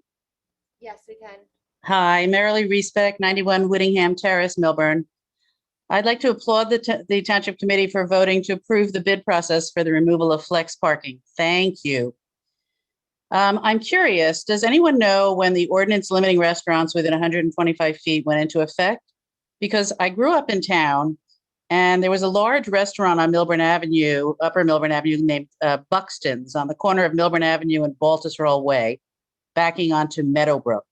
It was there for many, many years, and it was open for lunch and for dinner, although it closed maybe 30 years ago. So I'm just curious about when this ordinance went into effect. Regarding the presentation for the new approach to electric use, why is this being done as opt-out and not opt-in? The presenter said that there would be rate stability and no variable monthly rates, but I'd like to know if the annual rates have increased since the inception of the program, because she said there have been changes, but I didn't have a sense for whether it went up. And is this just electric? Because I didn't hear mention of including natural gas. And I would really like to see one utility company service both gas and electric in our community, instead of paying JCP&L and PSE&G separately. Neighboring towns such as Maplewood have a combined energy supplier, and I believe there are a handful of households in Short Hills that do have a combined energy supplier as well. I'm also concerned about the response time in post-storm emergencies. I'm not clear on how this would work. We've had a number of severe outages for days or weeks in recent years. After Hurricane Sandy, most of the town was out for 9 days. So I'm concerned about getting back online in the event of another major electric or power event, because I don't want a repeat of that. If anything, I want it improved. And the presenter mentioned that they were active in 44 towns, but I didn't see any in Essex or Union County. I saw a lot of other counties, but not the local counties nearest us. And also, I'm not clear on whether this option provides significantly more renewable energy than our current arrangement. Thank you. Thank you.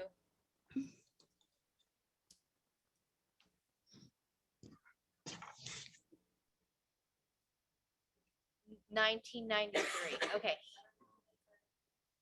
Okay, okay. We'll get, okay.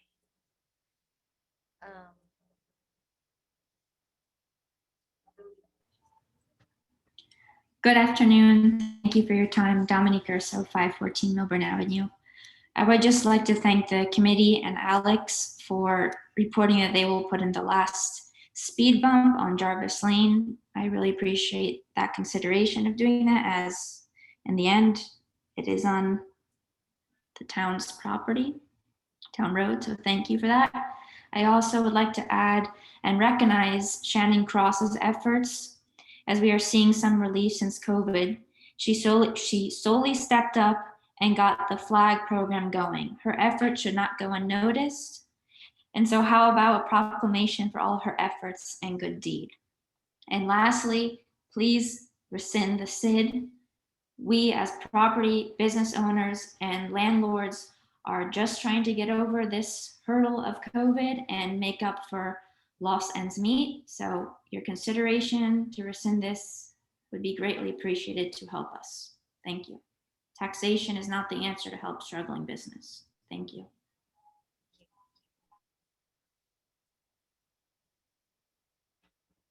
It looks like everybody on the call got to speak. Is it?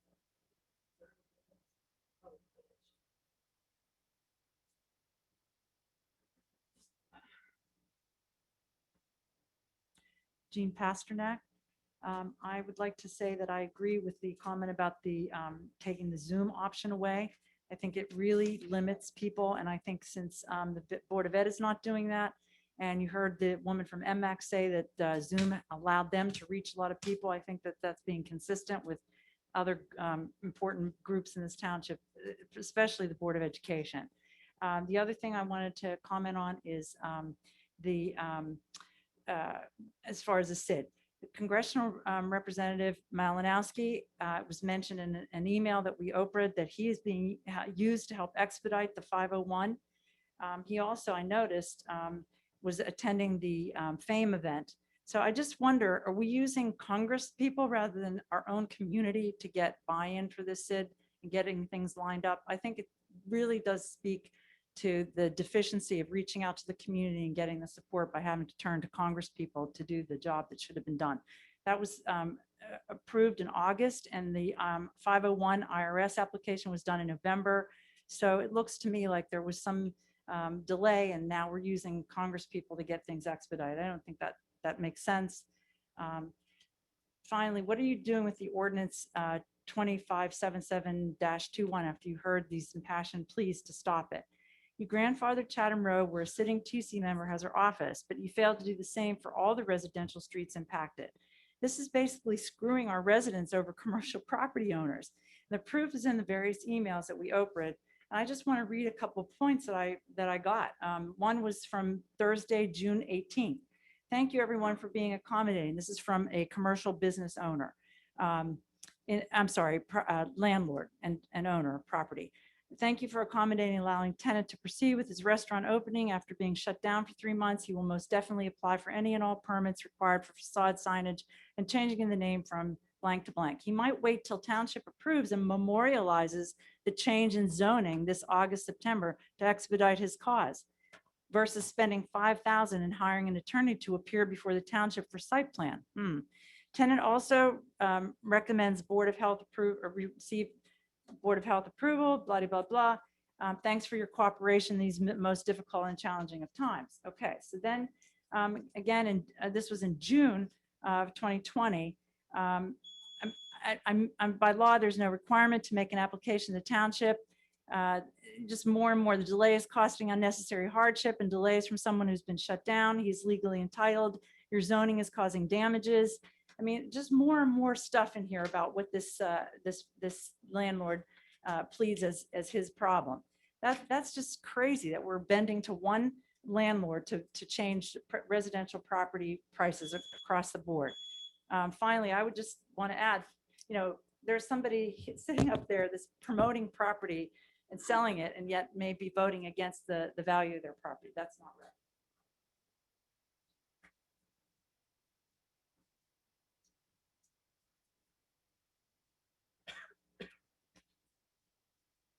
Nancy Stone, 10 Fielding Road, Short Hills. First but not least, I want to thank me.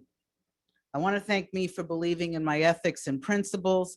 I want to thank me for speaking up and Jeff Feld for hearing me.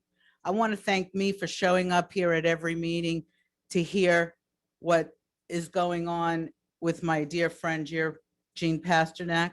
I want to thank me for my unwavering persistence. And I want to thank me and my team for all the hard work in exposing the blatant inexperience of Richard Wasserman, Jackie Lieberberg, and yes, you, Tara, the worst representation in the history of Millburn. I want to thank me for choosing the best mentor anyone could ask for. You know who you are. I want to thank me for the determination to show up every meeting until justice is served. And I want to thank Snoop Dogg for inspiring this statement. Tara, I would also like to thank you tonight. I want to thank you for the plastic bag ordinance. I want to thank you for knowingly approving budget line items, specifically Falcone, to the tune of $2 million, and most recently, unnecessary fees to Falcon in the amount of $11,000 for Oprah requests for BPM and Jeff Feld, so we can see your lack of financial savvy. I also want to thank you for voting when you should have abstained, so state ethic conflict of interest charges could be filed against you. I also want to thank you for making it so easy to highlight your poor decisions. I want to thank you for approving illegal SID budgets, making the case for revoking the SID, and paving the way for a better system to engage the business community to energize Millburn.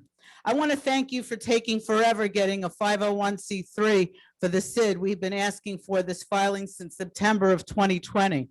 I want to thank you for doing nothing about enforcing codes and ordinances and letting Millburn seem like the Wild West with all these lawsuits. Eileen David is doing her job.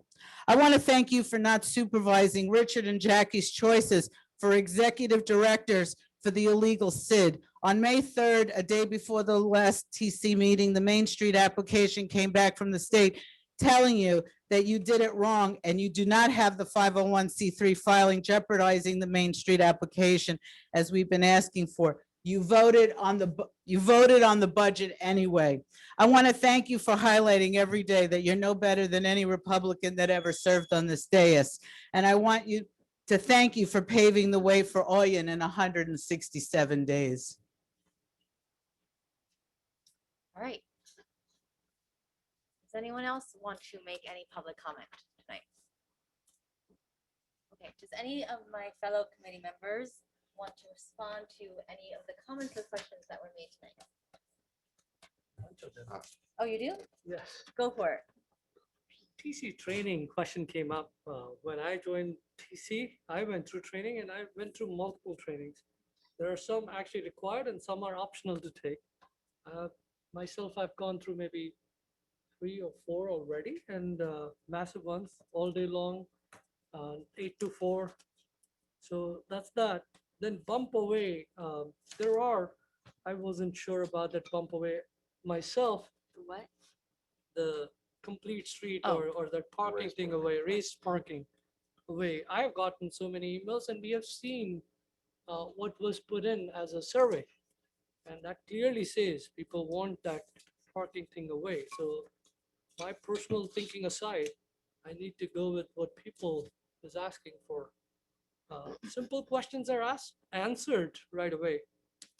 If you keep asking opinions and bigger questions, yeah, that takes time and that takes some kind of legal preview as well to answer those. 125 feet restriction. I think it is still the same. It is there, except you have to go through planning board instead of zoning board. And I would say Mr. McDonald have actually written a Q&A, and if he could also put some light on this as well. Then opt-in versus opt-out on utility aggregation. Yes, it is opt-in because the township is taking, or opt-out because township is taking it, not individual. Overall, it is still a saving, and the price that she gave today, that is for this year versus what JCP&L has, is about 10 cents different. So even again, all these questions I'm answering because even I had the same questions, and after understanding more on it, I got more answers myself figured out, or I asked questions from the right people. So those are some of the questions that I could answer, but then other people can answer some of this. Thank you. I think also that woman, Vicky Malloy, said there would be further resident education. I went through this process, so I understand it. You now understand it. It is complicated. It took me a while till I kind of understand, but we do know that there is a savings. We do know that it's a greener component of electricity. And as far as, I mean, years ago we had storms and people were screaming. I think when you were mayor, Mayor Becker, people don't hide. People were screaming to, like, switch from JCP&L. I don't know what the legality, I don't know how complicated that is, but I know it was right, talked about anyway. Everything is really complicated and things just don't happen in a nanosecond. And I say that we're working really, really hard. We keep all your interests at our forefront, and we're not going to always agree, but I think we're doing a bang up job. And I want to thank my committee members for voting to go out for bid for the flex parking. Thank you. Alex, do you want to elaborate on the 125 foot, rule that's in it? I know that we did send out some Q&A information. I just think that there might be some misunderstandings about it. Yeah, I'm happy to speak to it. The first and foremost, there's a series of frequently asked questions on the township's website. And I think that I've said this multiple times in speaking to this ordinance that, the difficulty in making policy is striking a balance between, two competing interests. Obviously, one is a commercial use, which is important to the township from a tax base, from a vibrancy base, aspect. We have the large vacancy rates, and then of course, the job to protect our residents and make sure that their properties are protected and that they feel comfortable in where they live. To strike that balance is going to be extremely difficult, but I think that the township committee has really put a lot of thought into how best to accomplish that. And to be frank, Millburn is a restrictive community when it comes to commercial property and how that commercial property gets used. I have made reference in the past and about Summit, Maplewood, Westfield, Cranford, all these other communities treating restaurants as a permitted use. And so a permitted use in the sense that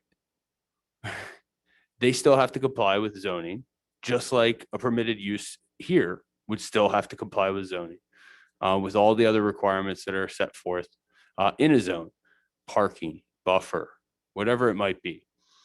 So with this ordinance, a restaurant that is outside more than 125 feet away, that building is more than 125 feet away from a single family residential lot line, it will be a permitted use.